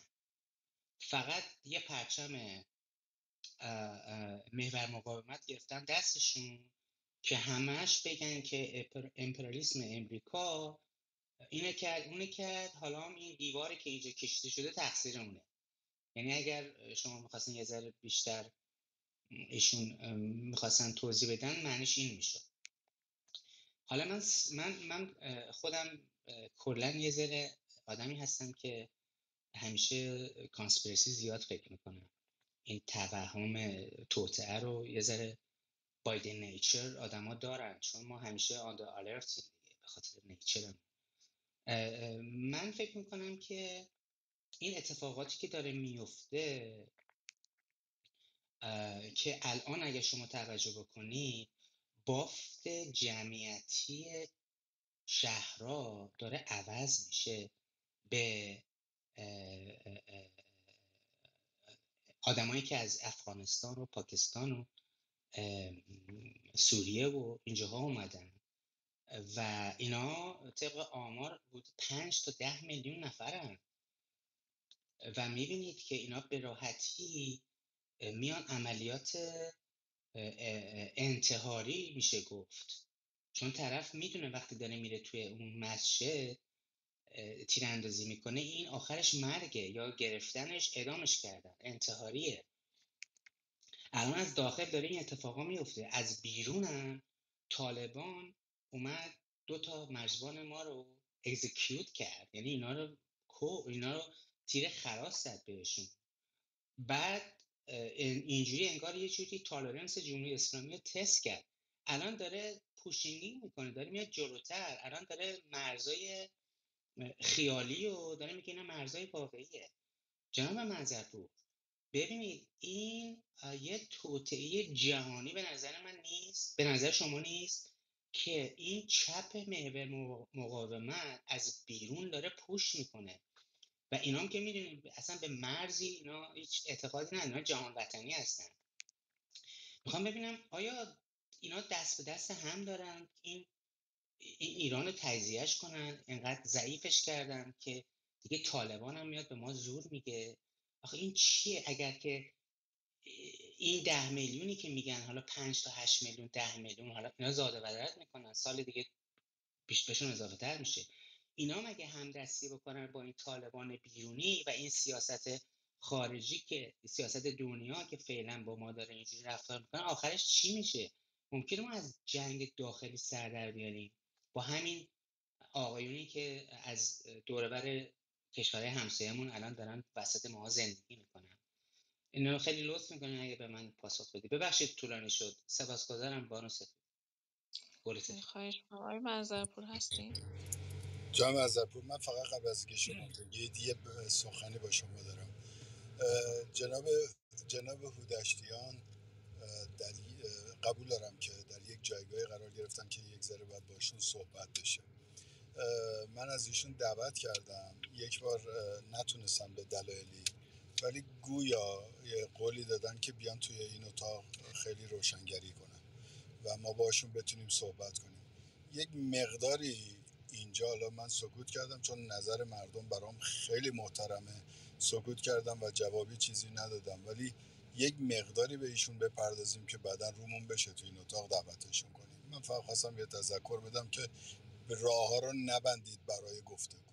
همین و سپاسگزارم. خواهش میکنم. من خیلی استقبال میکنم از اینکه با آقای هودشتیان ما اصلا مناظره داشته باشیم. البته خاطرم هستش که در اتاق دیگری آقای دکتر هودشتیان رو میخواستن دعوت بکنن با بنده، بعد دکتر هودشتیان گفته بودن به اون اتاقدار که آقای منظرپور وارد پولمیک میشه، یعنی بحث جدلی میشه و من نمیخوام وارد پولمیک بشم، ولی اگر آقای دکتر هودشتیان تشریف بیارن ما بدون اینکه وارد پولمیک بشیم سعی میکنیم مبانی نظریه ایشون و سیره سیاسیشون رو و اقدامات سیاسی که کردن رو به چالش بکشیم. ایشون هم قطعا وقت کامل خواهند داشت که دفاع بکنن ازشون و شأن و جایگاهشون هم حفظ میشه. اما در رابطه با پاسخ جان عزیز، بله من اعتقاد دارم که توطئه جهانی وجود داره برای تجزیه ایران. اعتقاد دارم این توطئه جهانی هست. تصور من بر اینه که یک شبکه بسیار عمیقی در داخل کشور در همین راستا مشغول فعالیت هستن، پیوندهای نزدیکی بین خوشه های وزارت اطلاعات و اطلاعات سپاه با میت ترکیه فعالن. نگاه کنید خیلی از این پروژه با هم همپوشانی داره. مثلا یه پروژه که الان ما داریم روش کار میکنیم به خاطر همین میثاق حق زندگی که یه سری احزاب ملی نما رفتن با یه احزابی که از گور برانگیختن امضا کردن، مثلا با فرقه پیشوری که دیگه اصلا وجود خارجی نداره، رفتن بیانیه امضا کردن. ما این رو داریم پیگیری میکنیم. بعد خیلی جالبه، امروز اتفاقا من جلسه داشتم قبل از این اتاق، یک فردی که فارغ التحصیل دانشگاه امام حسینه، دانشگاه امام حسین اون عزیزانی که میدونن دانشگاه کادر سپاهه، یعنی شما باید کادر سپاه باشی در اون مجموعه فعالیت بکنی. برادرش از سوی سپاه کنترات آپارتمان سازی و مجتمع سازی در کابل داشته. یه مدتی خود این فرد در کابل مستقر بوده به عنوان ناظر در پروژه‌های اخویش. این آدم میاد به لطایف الخیلی در درون جبهه ملی ایران در داخل کشور، بعد از یه مدتی، حالا بنا به اتفاقاتی که میفته و اینها، اونجا باعث تنش میشه بین اعضای شورای مرکزی، باعث انشقاق. مشخصا عامل اصلی جدا شدن جناب آقای مهندس زعیم و جناب آقای دکتر رشیدی، جناب آقای باوند و امثال هم از جناب آقای دکتر موسویان همین آدم بوده، همین آدمی که کادر سپاهه. بعد از اینی که باعث انشقاق در جبهه ملی میشه، میره در ترکیه مستقر میشه. اونجا میره پیش یه فردی اقامت میکنه که اون فرد اشتهار داره به اینکه پروژه هایی از میت ترکیه میگرفته. در زمانی که پیش اون فرد بوده، بیانیه میاد بیرون به امضای سازمان های جبهه ملی خارج کشور. در اون بیانیه خواستار تشکیل دولت‌های محلی شده جبهه ملی ایران، سازمان‌های جبهه ملی ایران خارج کشور خواستار تشکیل دولت‌های محلی و تدریس به زبان مادری شدن. هر دولت‌های محلی یعنی استان‌ها هر کدومشون یه دولت داشته باشن و این دعوا بالا میگیره، باعث انشقاق در میلیون در خارج کشور میشه و حالا باقی داستانا رو من فاکتور میگیرم. ولی الان ما پی بردیم که همین فرد با همکاری آقای علی افشاری از همبستگی جمهوری خواهان دو رکن اصلی همین در واقع میثاق حق زندگی بودن که متاسفانه حزب مشروطه هم امضا کرده با فرقه پیشوری. همین فرد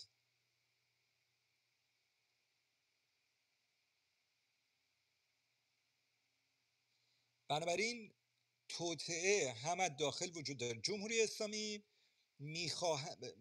اسلامی بزرگترین تهدید خودش رو ملیگرایی میدونه.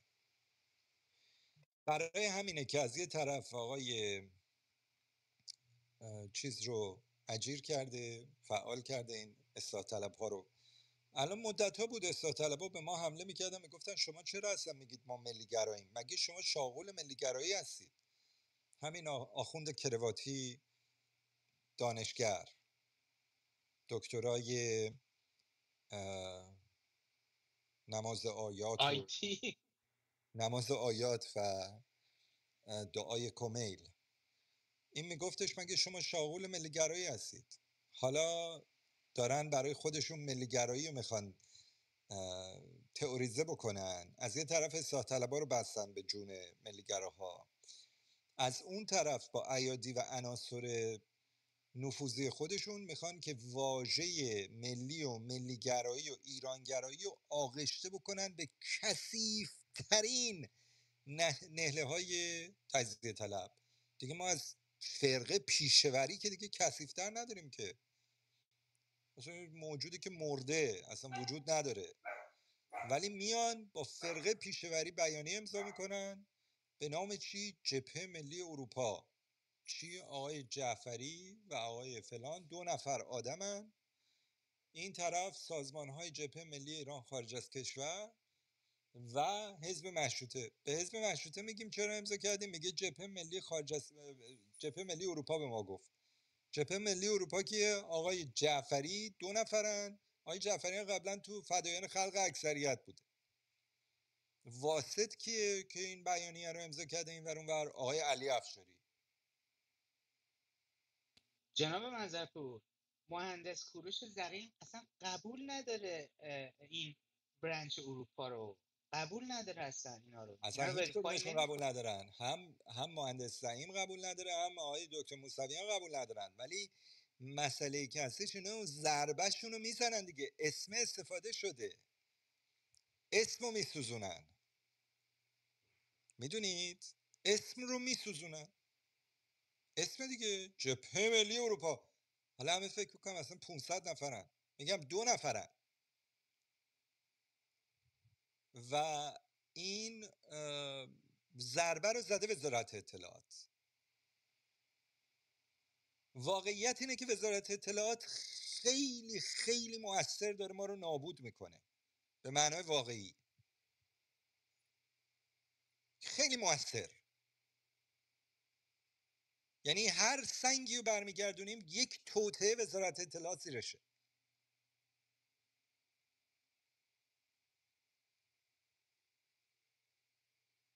عرض من تمام. بله سپاسگزارم. سپاس از شما. مرسی آقای منظرپور. ببینم دوستان دیگه هم هستن. آقای مهدی شما هم صحبت نکردین. کلاب هاوس فارسی. سلام، خیلی ممنون. من دارم استفاده میکنم. چکرم.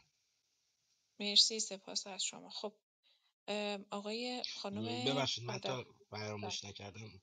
آقای منظرپور، من دفعه پیش ازتون یه تشکر کردم، در اتاق حضور نداشتید. الان چون هستید خاطرم اومد بابت اون اتاق آقای خزعلی. من وظیفه‌ام بود حضورا تشکر کنم ازتون.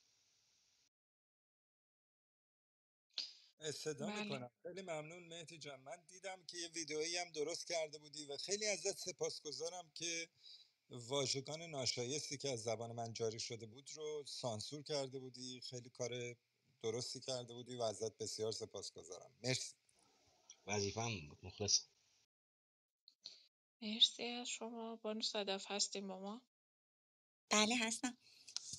درود بر سپاس. شما، بفرمایید. درود بر شما. سپاس از وقتی که بهم دادین. درود عرض ادب میفرستم خدمت همه عزیزان اساتید در استیج آدینس. با اجازهتون دیگه اسم نمیبرم. من اجازه میخوام از آقای شوبیری که به این مقاله‌ای که نوشته شده توسط آقای هودشتیان اشاره کنم، چون اصولا وقتی یک کسی مقاله می نویسه و چاپ میکنه دیگه حتما لزومی نداره که خود نویسنده حضور داشته باشه تا اون مقاله رو در موردش صحبت بشه. اگر اجازه میدید ادامه بدم. حتمیم اجازه ما هم دست شماست عزیزم. برو، کسی کاریت نداره. بفرم. خواهش می‌کنم. مرسی. آزادی بیان، استیج آزاده و همه آزادن. چون من فقط گفتم جوری بشه که بتونیم رومون بشه دعوتشون کنیم. بله نه ایشون یه فرد آکادمیک هستن برو، اصولا وقتی میفهمم بحث مقاله همه جا پخش شده آزاده. بگو عزیزم. بله سپاسگزارم. البته دیروز هم ایشون یه اتاقی داشتن، به هر حال سعی کردن که یک واژه‌هایی رو که به هر حال ایجاد کردند رو در مقابل هم قرار بدن و خب دوستان یه سوالاتی کردن. اتاق اگر دوست داشتین گوش کنین من فکر میکنم بد نباشه. ببینید به نظر من یه اتفاقات خیلی بدی داره میفته و ما ایرونیا به خاطر حالا اون رو درواسیمون یا به خاطر اون یه موقع واهمه‌ای که داریم از اسمها و از اینکه یک نفر حالا استاد دانشگاه هست فکر میکنیم که حتما و لزوما داره درست میگه. اول که این اصلا درست نیست. یه اینترن سال اولی هم میتونه بزرگترین مقام علمی یک وزارت بهداشت آمریکا رو به چالش بکشه. این اصلا فرهنگ درستی نیستش که ما داریم. این آقا ببینید یه کارهایی که اوکی به اسم دموکراسی دارن کارهای غیر دموکراتیک میکنن. این من به خودشون گفتم، حالا نه اینکه پشت سر نمیگم. به اسم دموکراسی کارهای غیر دموکراتیک، افرادی دعوت میشن به نشست تورنتو که اصلا نماینده مردم نیستن. ببینید اگر تئوری بدن بر اساس برآوردی که از نیاز جامعه ایران کردن، اون بله اون بسیار کار درست اخلاقیه، ولی نمیتونن تئوری بسازن و تحمیل کنن به جامعه ایران. کاری که داره اتفاق میفته این هستش. الان مقاله‌ای که نوشتن ببینید تاریخش خیلی مهمه. دوستان اشاره کردم، من دقیق تاریخش رو بگم که 7 فوریه 2023. 7 فوریه 2023 قبل از تجمع لس آنجلس هستش، قبل از اینه که منشور بیاد بیرون. تو این مقاله‌ای که دادن ایشون یعنی انقدر اپوزیسیون، اسم مقاله هست دقیقا بهتون بگم دیگه، فرستادم برای آقای منظرپور، جناب امیرم ظاهرا فرستادن، Fractured Opposition to the Islamic Regime. خب شما داری مقاله میدی تو اوج جنگ، بعد به دنیا پیغام میدی که اپوزیسیون ما به درد نخوره، بعد شما میای کلاسیفای میکنی میگه اپوزیسیون ما از این گروه ها تشکیل شده. ethnic based groups، یعنی اولین گروهی که ایشون اسم میبرن میگن گروه های اتنیکی، 2 ناسیونالیست ها، 3 مونارکیستا که ایشون خودشون مدام میگن سلطنت طلب، 4 لفتیست ها چپیا، بعد مسلمون های پروگرسیو و بعد مجاهدا. خب اینا میان اینا رو همسنگ میکنن، بعد ادامه میدن، بعد اشاره میکنن به حزب دموکرات کردستان، به کمله، بعد انواع اقسام حزب‌های چپ که در ایران وجود دارن، بعد اینا میگن اصلا هیچ کدوم به درد نمیخورن، بعد میان میرسن به پادشاهی میگن حزب مشروطه اینه، حزب نوین اونه، حالا یکیاشون قبول ندارن رضا پهلوی رو، یک کدوماشون قبول دارن رضا پهلوی رو، همینجوری میگن و میان آخر سر هم میگن خب اوکی اینا هیچ کدوم به درد نمیخورن و جمهوری اسلامی دست بالا رو داره، بای. یعنی این مقاله رو اینجوری اینا ایشون میبندن درست وسط جنگ. خب الان ما ایرانی ها آیا اصلا حق داریم نیست، وظیفمونه که از این آقا بپرسیم که این چه لزومی داشته وسط جنگ؟ واقعا چه لزومی داشته؟ من اینو نمیفهمم. من دلم میخواد که مثلا خب چون به هر حال من میدونم شما جمهوری خواه هستید، آقای منظرپور، آقای شبیریم جمهوری خواه هستن و دوستان دیگه هم احتمالاً در اتاق شما هستن دیگه، بسیارانی که جمهوری خواهن. این هیچ ارتباطی به جمهوری خواه بودن، پادشاهی خواه بودن نداره. آیا ما باور داریم که کشور ما اشغال شده؟ آیا ما باور داریم که یه روز خاک میدن، یه روز دریاچه خوش میکنن، یه روز آب میدن، یه روز نمیدونم تمام این کارهایی که اتفاق میفته دیگه، هر روز دیگه اخبارا رو واقعا آدم نمیتونه پیگیری کنه انقدر زیاده. آیا ما باور داریم که کشور ما اشغال شده توسط یه فرقه تبهکار، یا اینکه نه فکر میکنیم حالا یه حکومتی اونجا هست ما هم بشینیم اینجا برای خودمون تئوری بنویسیم پخش کنیم این ور اون ور. بعد دیروزم ازشون سوال کردیم، خب حالا خوبه دیگه بریم با هم دیگه حرف بزنین، اختلاف زیاده بریم با هم دیگه حرف بزنین. خب این من میخوام واقعا ازتون خواهش میکنم تحلیلتون رو از این مجموعی که الان من خلاصه کردم به من لطف کنیم بگید. من خیلی سپاسگزار میشم ازتون. مرسی. مرسی از شما. نگاه کنید تحلیلش که خیلی ساده است خانم صدف، ولی احتیاج به بیان تاریخچه داره. آقای منظرپور من خیلی عذر میخوام، من حالا خودم یه چیزی بگم خیلی شاید عجیب به نظرم میاد که آقای هودشتیان یا اون تفکر بیرون از ایران دارن با همین احزابای 3 نفر و نصفی و نمیدونم فدرالیست و این و اون و ضد ایران مشغولن، از اون ور دارن برای اصلاح طلبا وقت میخرن. اینجوری به نظر میاد. ببخشید بفرمایید.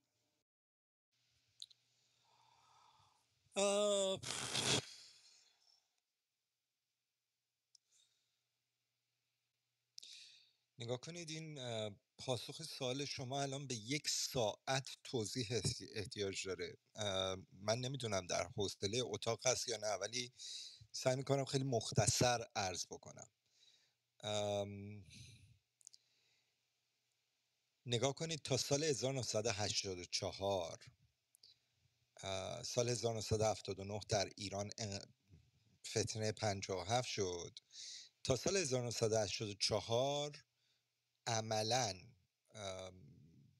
اپوزیسیونی به اون معنا در خارج کشور وجود نداشت، به استثنای مجموعه آقای شادروان شاپور بختیار که یک رادیویی داشت در سالهای اول انقلاب در عراق، بعدن اون رادیو رو منتقل میکنن به مصر. یه مجموعه آقای چیز رو اندازی میکنه، آقای گنجی به نام درفش کاویانی، جریانات اولترا رویالیست در واقع خاصی بودن که حالا اون موقع فعالیت داشتن. باقیه جریان یکی هم که خود مجاهدین بود که سال 61 اعلام مبارزه مسلحانه میکنه و مسعود و بنی صدر از کشور خارج میشن و تبدیل به اپوزیسیون. مسعود بعدن اونجا مستقر میکنه مجاهدین رو در عراق و دیگه حالا اون بحثای متعاقبی که رخ میده. تا اون زمان عمده سرمایه گذاری حالا به تعبیری میتونیم بگیم که اسرائیلی ها و ایرانیان متمکنی که در آمریکا و در اسرائیل زندگی میکردن و اموالشون مصادره شده بود، به خارج رانده شده بودن، امثال حجبر دیگران اونها پولهایی رو کانالیزه میکردن به همین حمایت از مثلا مجموعه مرحوم بختیار یا مجموعه در واقع آقای دکتر گنجی و نمیدونم درفش کاویانی و از این صحبت ها. این هدایت این پول ها با در واقع نقشه راه حالا تل‌آویو صورت می گرفت. یعنی تل‌آویو می گفتش که اینا به کی پول بدن. سال 1984 آقای میرداگان که اون موقع رئیس موساد بود یه سخنرانی میکنه. در این سخنرانی میگه که آقا ما اشتباه کردیم تا حالا به این آلترا رویالیستا و به این ناسیونالیستای فرقه آقای بختیار و اینها کمک کردیم. اینها هیچ ظرفیت ایذایی برای ما در مقابل جمهوری اسلامی ایجاد نمی‌کنن. ما باید بریم روی ایجاد یک لو ییلد کانفلیکت با جمهوری اسلامی در مرزهای این کشور با استعانت و تکیه بر اقلیت‌های مرزنشین ایران. از اون تاریخ به بعد سیاست تمام دستگاه امنیتی غرب روی محور همون ریلگذاری آقای میرداگان میره جلو. یعنی بعد از اونه که ما شاهد شکلگیری تقویت جریانات رنگارنگ نمیدونم، البته نه اینکه این جریانات قبلا وجود نداشتن ها، ما یهو شاهد تبدیل شدن اونها به یک امپراتوریایی در خارج کشور شدیم. یعنی جریاناتی که مشخصا روی مطالبات قومی در مناطق مرزی ایران سرمایه گذاری میکردن و اون پولایی که قبلا میرفت برای حالا مجموعه نهضت مقاومت ملی و درفش کاویانی به این طرف منحرف میشه. بعد همین جوری منابع مالی دیگری به اینا اضافه میشه. حالا در یه مقطعی سعودی‌ها وارد صحنه میشن، در یه مقطعی در دوره جورج بوش پسر وزارت خارجه آمریکا یک بودجه رو اختصاص میده به تبلیغ دموکراسی در ایران، ایران دموکراسی فاند، و اندیشکده های رنگارنگ و متعددی در آمریکا هم عمده تمرکزشون باز میره روی حمایت از جریانات قومی و یه بخشی از این سرویس صحی، نمیدونم کمک مالی، سپورت، اینها هم میره به سمت مجاهدین خلق. در داخل کشور هم جمهوری اسلامی از زمان آقای یونسی میاد و به خاطر اینکه احساس خطر میکنه از محل تهدید اردوگاه ملی، حالا به هر تعبیر ملی ها، ملی جمهوری خواه، ملی مشروطه خواه، هر چی که هست، میاد از زمان آقای یونسی جریانات پان در ایران یک رانت امنیتی پیدا میکنن. اصلا جریان پان ترک رو در ایران آقای یونسی احیا کرد. بعد از قائله آذربایجان، آقای یونسی که وزیر اطلاعات بودن در زمان ایشون احیا شد این جریان شروع کرد به حمله به مراکز تجمعی مختلف اپوزیسیون در ایران، رفتن قلعه بابک رو گرفتن، نمیدونم به تجمع ارامنه حمله کردن. حالا جالب اینه که قلعه بابک تبدیل شده بود به یه نمادی مثلا مقبره کوروش بزرگ به عنوان یک سمبل مبارزه با استیلای حالا مثلا خلفای راشدین بر ایران، به خاطر اینکه بابک در مقابل حمله اعراب مبارزه کرده بود. ناگهان پانتورکا ظهور کردند با حمایت وزارت اطلاعات و قلعه بابک رو تبدیل کرده بودن به پاتوق خودشون.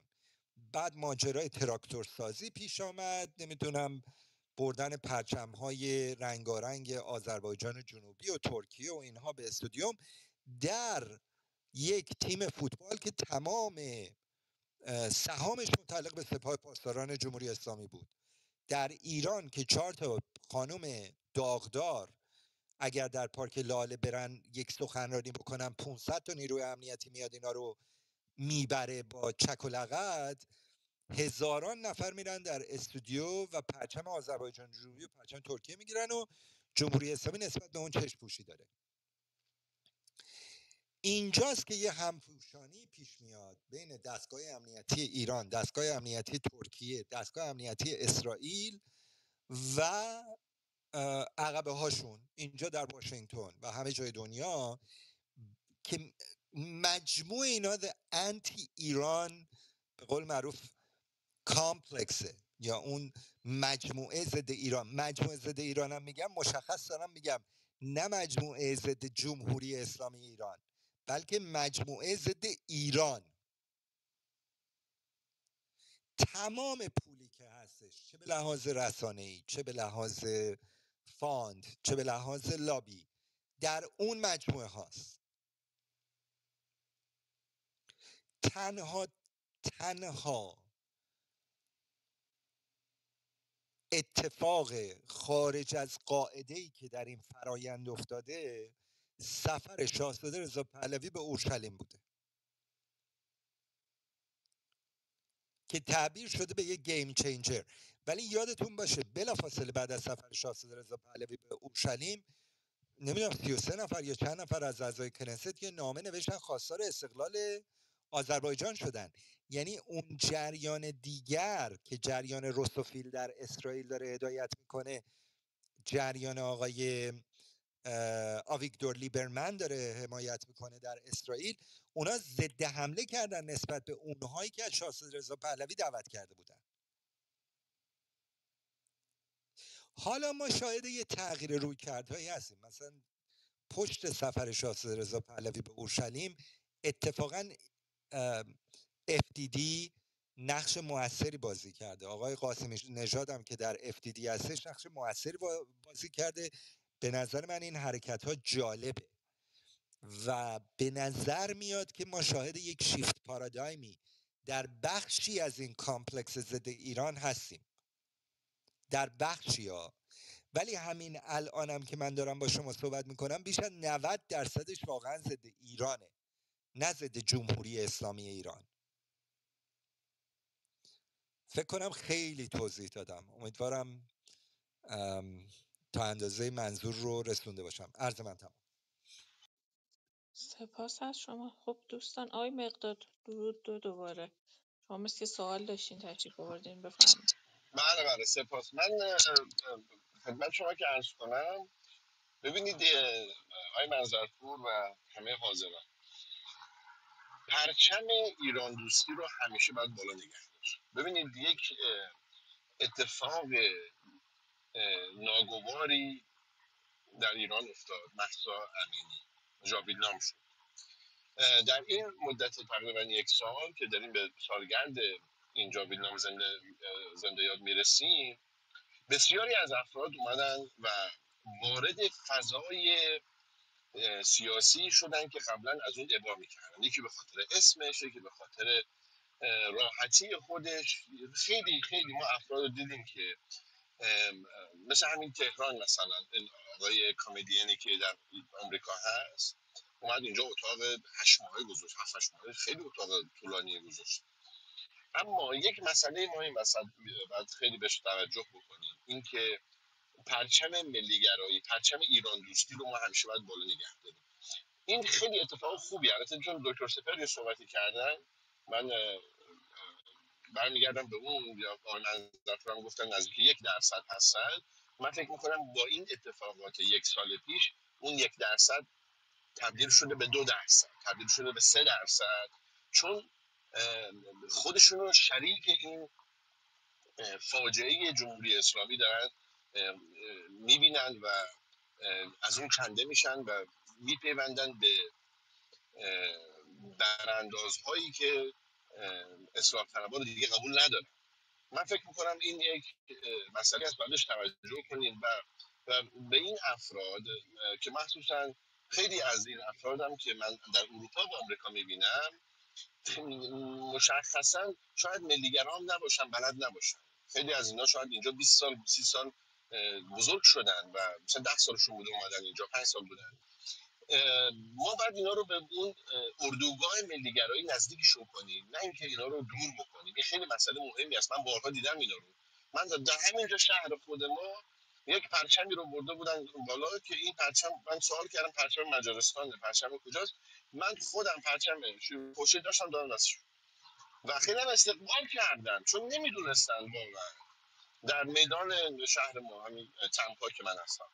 بنابراین من فکر میکنم این پرچم ملیگرایی وقتی بالا باشه، منظور من ایران دوستی ها، نه پرچم مثلا جمهوری خواهی یا پادشاهی یا چپ یا هرچی که ملیگرایی و ایران دوستی توش باشه. اما کاری که 3 نفر من اسم میبرم، مسئول نقره کاری، خدا این میلاد آقای نمیدونم چیکار کنی، نقره داغ بهش میگه به این مسئول نقره کار، عطا هودشتیان و نفر اول شهریار آهی. اینا افرادی هستن که با به وجود آوردن شوراها و تشکلها باعث کشتن، یعنی در تلاش کشتن حس ملیگرایی ایرانی ها هستن. اون از کانتون صحبت میکنه، این از فدرالیسم صحبت میکنه، اون آقا از کریم عبدیانی که به اهواز ما میگه عربستان میارش اونجا، زیاد صدر اشرافی، حسن شریعت مداری، عبدالله محتدی، کنگره ملت‌های ایران. شما به این اسما نگاه کنید، اینها فقط و فقط ادامه صحبت های آقای منظرپور رو من بگم، یعنی ما میرسیم به اینجا دیگه. از اون زمان شاپور بختیار که از ایران در حقیقت بیرون رفتن تا الان، شما مسیر رو نگاه کنید، مسیرشون رسیده به کی؟ رسیده به کریم عبدیان، رسیده به خالد عزیزی. خب اینا دستن در کار این هستن که کشتن حس ملیگرایی رو هر چه بیشتر در اپوزیسیون به وجود بیارن، حتی رو اون پسر و دختری که 20 سال 30 سال خارج از ایرانن و شاید خیلی مسائل ندونن. بنابراین ما این پرچم رو همیشه باید بالا نگه داریم. هیچ چیزی غیر از ایران مهمتر نیست. شاغول ما باید همیشه ایران باشه و جواب این عطا بودشتیان و مسعود نقره‌دار و شهریار آهی اینه که جانم فدای ایران. تموم دارم. سپاس.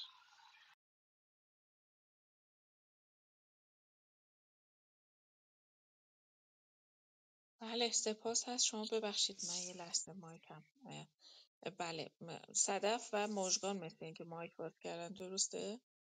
اول مژگان بله صحبت کنه بعد صدف. بفرمایید. مرسی. آقای نظرپور، من یه بخش آخر، یعنی پاراگراف آخر این مقاله رو میخوام بخونم، شما گوش کنید. میگه اگر اپوزیسیون نتواند ائتلافی تشکیل دهد و رژیم هم سرکوب اعتراضات را کمتر نکند، ممکن است که پس از مرگ خامنه‌ای جناح‌های تازه‌ای از درون رژیم، نه از درون مردم ایران، از درون رژیم ظاهر شود.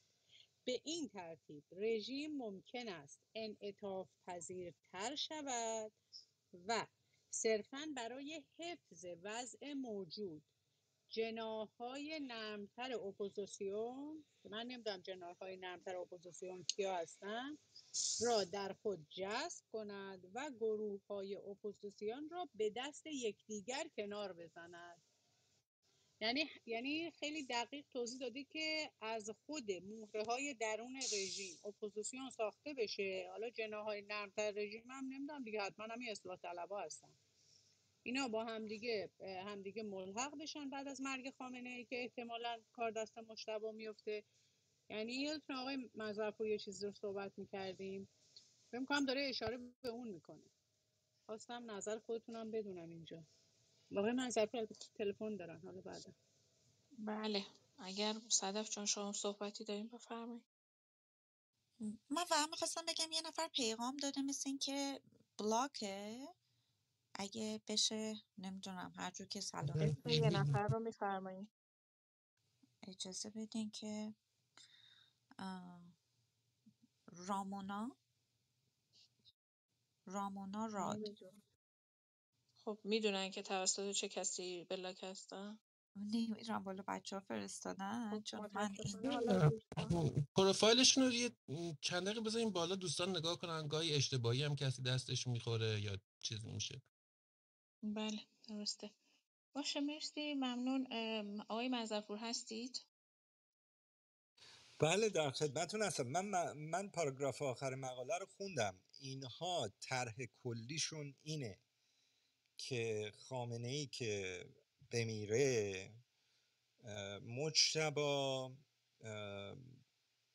با یک سری رفرم ظاهری در حوزه آزادی‌های مدنی و یه مقداری فلکسیبیلیتی، نرمش در سیاست خارجی، در واقع دوره حکمرانی خودش رو آغاز میکنه و اینها یعنی در واقع تئوری اینها اینه که مجتبی چون که پایگاه یا چه میدونم اون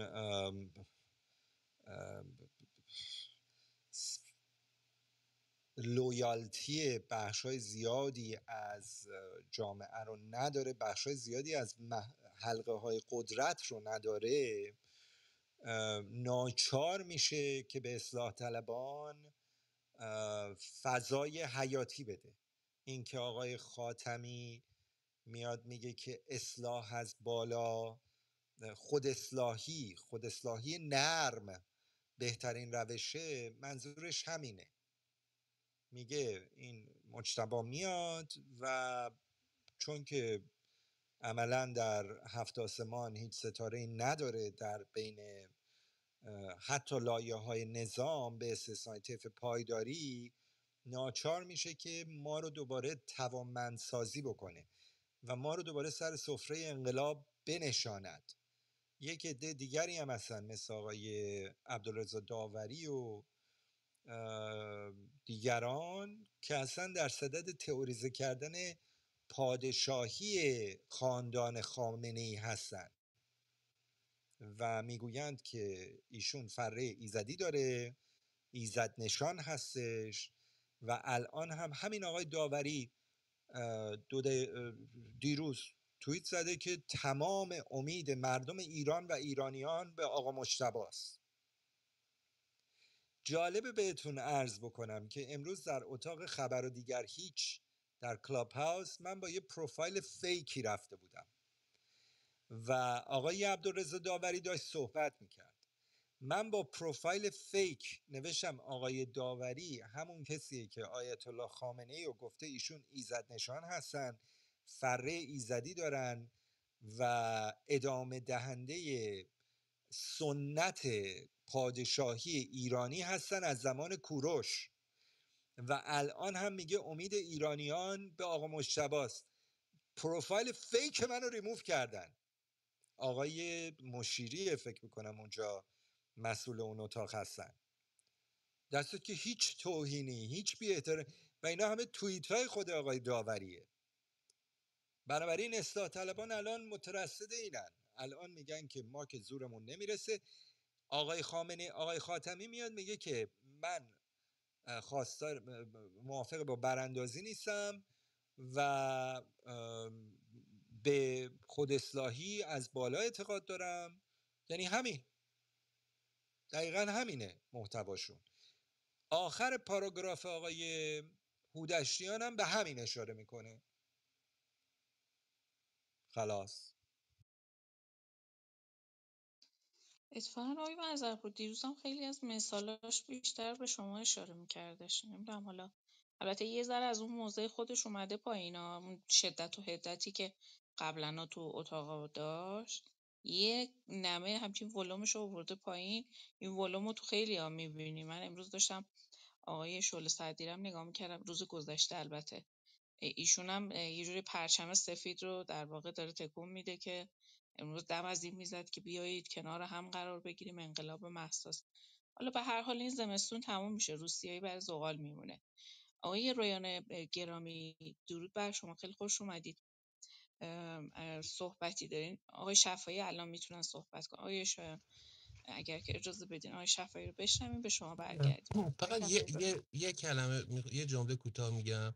بله چیز بفرمایید. گفتیم که خوب شعله سعدیو گفتیم. من همین چند روز پیش برای اولین بار شنیدم که اون آقای شادانلو هم مثل آدم حرف زد، یعنی فوش و دریبری و دروغ و اینا نگفت. دفعه اول بود که میدیدم. خدا کنه یه تغییری در اینا شده باشه. بله دیگه سپرشان میبینن که دیگه شانسی ندارن، با دعوا کردن و فحاشی کردن و تهمت زدن به در واقع خاندان پهلوی به جایی نرسیدن. این نتیجه رو در این دیدن که بالاخره اون پرچم صلح رو تکان بدن، بلکه یه جایگاهی داشته باشن. حالا بعدم نیست، خدا رو شکر که حداقل سر عقل اومدن. خب آقای شفایی بفرمایید شما بشنوید. سلام خدمت همه. من راستش صحبتم ناظر به همین مطلبی که الان در موردش بحث شد. من تقریبا با تمام نظریه‌ای که آقای منظرپور آقای شفایی گفتن. صداشون هست یا من نمیشنوم؟ بله هستم صداشون از شما باگ داریم شما. بله بذارید گذاشتم روی. الان صدا میاد؟ بله الان صداتون هست. بله بله بله بفرمایید. من تقریبا با تمام این نظریه موافقم، فقط یه سوال دارم از آقای منظرپور. ببینید این قضیه که جبهه پایداری هم تو این جبهه باشه یه مقدار برای من محل سواله، به خاطر اینکه خب همه شواهد از جمله اون دیداری که مجتبی شایعه شد یه زمانی آقای مجتبی خامنه‌ای صداتون با قطع شده آقای شفایی. صداشون هست آقای منظرپور؟ حالا من ندارم صداشونو. من دارم من نمیدونم میشنوم. الان صدا هست. من الان هم دارم بله صدا. هست صدا. بله میگم این نظریه کاملا درسته، ولی اون قضیه جبهه پایداری برای من سواله. ببینید تمام چیزایی که پازلایی که بغل هم میذارید، از جمله دیداری که اون موقع شایع شد تو اوایل جنبش مهسا بود بین آقای مجتبی خامنه‌ای و فائزه هاشمی، بعد اون جبهه بندی که علیه جریان‌های ملی و شاهزاده کردن، تمام تلاششون تو این پازل کاملا مچ میشه. اما سوالی که ایجاد میشه اینه که خب به بالفرض این تئوری رو بخوان اجرایی کنن، خب اون جریاناتی که مربوط به روحانیت، حالا آخوندا هستش، این وسط چی کار میکنن و چه موضعی میگیرن؟ حالا مثلا به طور خاص علم الهدا، چون اونا تمام مشروعیتشون از این میاد واقعیت مثلا اون چند صد هزار آخوندی که وجود دارن و اون دم و دستگاه، اون سیستم، اون رانتایی که میگیرن تماما قائم به قضیه حجابه. یعنی اگر حجاب نباشه اونا عملا آخوندا نمیتونن هیچ کاری نقص دیگه فنی بکنن تو داریم. 10 سال.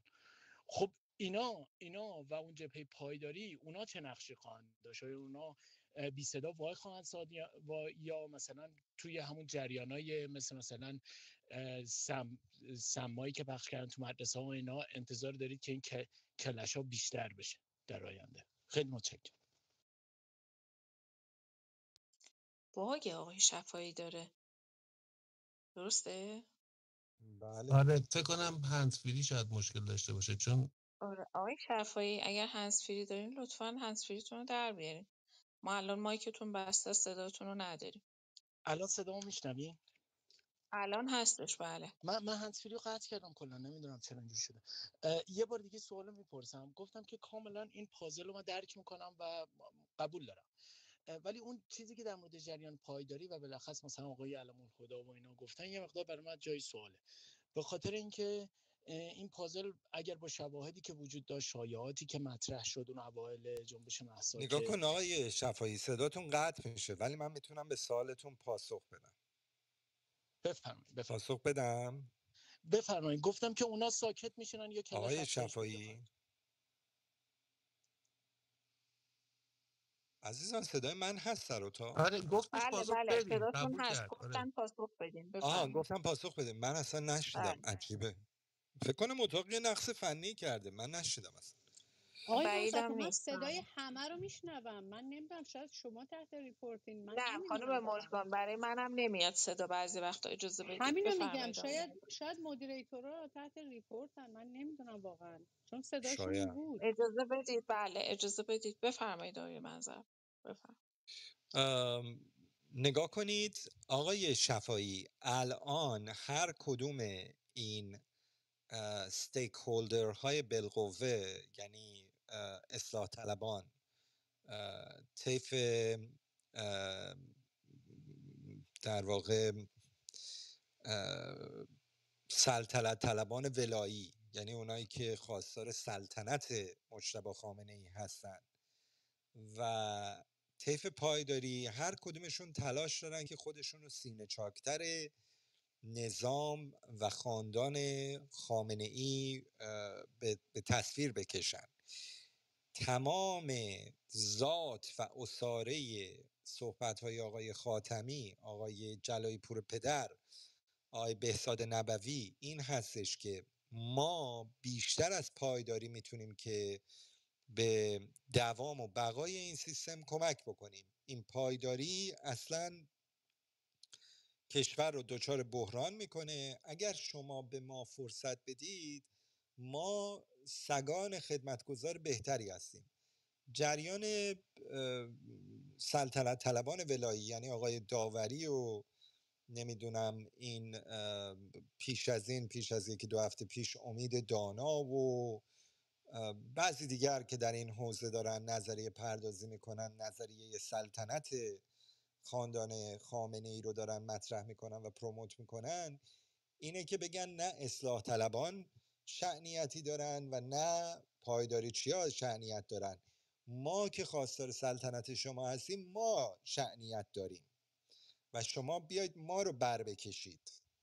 اینها هم نزدیکان آقای مجتبی هستن. مجتبی خیلی خیلی رایزنی کرده. من حتی امروز مطلع شدم که حتی با برخی از احزاب رسما اپوزیسیون با نمایندگانشون دیدار داشته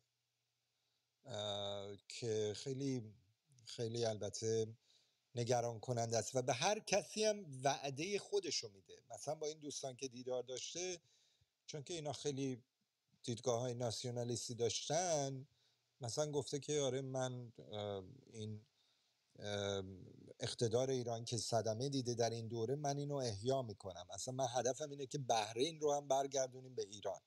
از این مزخرفات که الان میبینیم مثلا معاون ببخشید معاون دولت آقای رئیسی هم همین حرفو زده. بنابراین اینها الان رقابت دارن در قرابت، رقابت در قرابت دارن، رقابت در سرسپردگی دارن که در واقع میزان سرسپردگی خودشون رو ثابت بکنن به آقا مجتبی، که بعد از اینکه آقای خامنه ای مرد به اینها یک استخوانی جلوی اینا بندازه. دیروز هم اگر شما مصاحبه BBC با رئیس دسک ایران CIA رو گوش میکردین، گفتش که ایران در شرف یک انتقال قدرته و این انتقال قدرت با رقابت‌های جناحی در درون نظام مواجهه، که البته تقریبا فکر میکنم همه اینو میدونن. عرض من تمام. سپاس از شما. خوش آمد میگم خدمت آقای آریان مجدد. آقای آریان بشنویم شما رو. هستین با ما آقای شایان؟ بله با من بودید. بله با شما هستم. درود بر شما. بله درود بر شما، درود بر همه عزیزان، جناب منظرپور، بانو صدف، همه عزیزان، جناب امیر و سارا و همه عزیزان.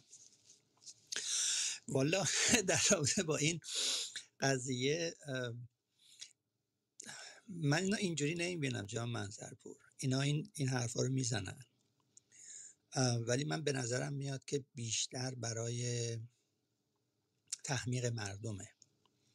شما یعنی نه اینکه واقعا گروهایی نیستن که دنبال عرض شود که جانشینی مجتبی نباشن، هستن، و لاجیکال هم هست که این گونه بشه. ولی این صحبت هایی که میکنن که مجتبی قراره بیاد نمیدونم این کار رو بکنه اون کار رو بکنه، اوضاع رو تغییر بده، نمیدونم یک سری ریفورم هایی رو بکنه، این حرفا رو در رابطه با بشار اسد هم میزدند.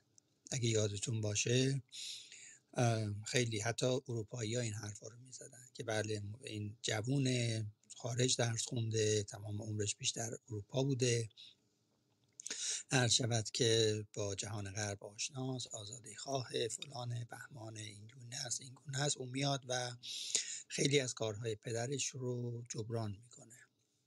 و ابتدایی هم که اومد اگر یادتون باشه در خود جامعه سوریه هم اونچنان چیز نبودن، یعنی ناامید نبودن از این قضیه. ولی خب ولی خب چرا این گونه شد یا این آقای بشار اسد نتونست فرض می‌فرمایید همون ریفورمایی که چه میدونم بن سلمان در عربستان انجام داده انجام بده و برعکس به جنایاتش بیشتر به مراتب بیشتر از پدرش شد در سوریه بشار اسد، به خاطر ساختارشه.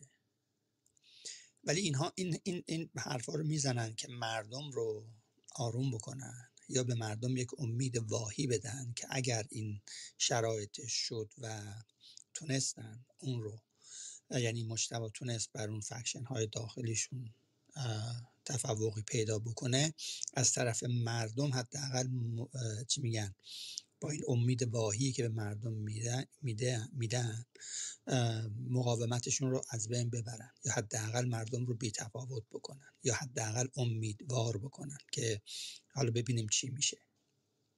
باز مجتبی مثلا چه میدونم بهتر از علم الهداست مثلا از همین بازی‌ها که در میاد.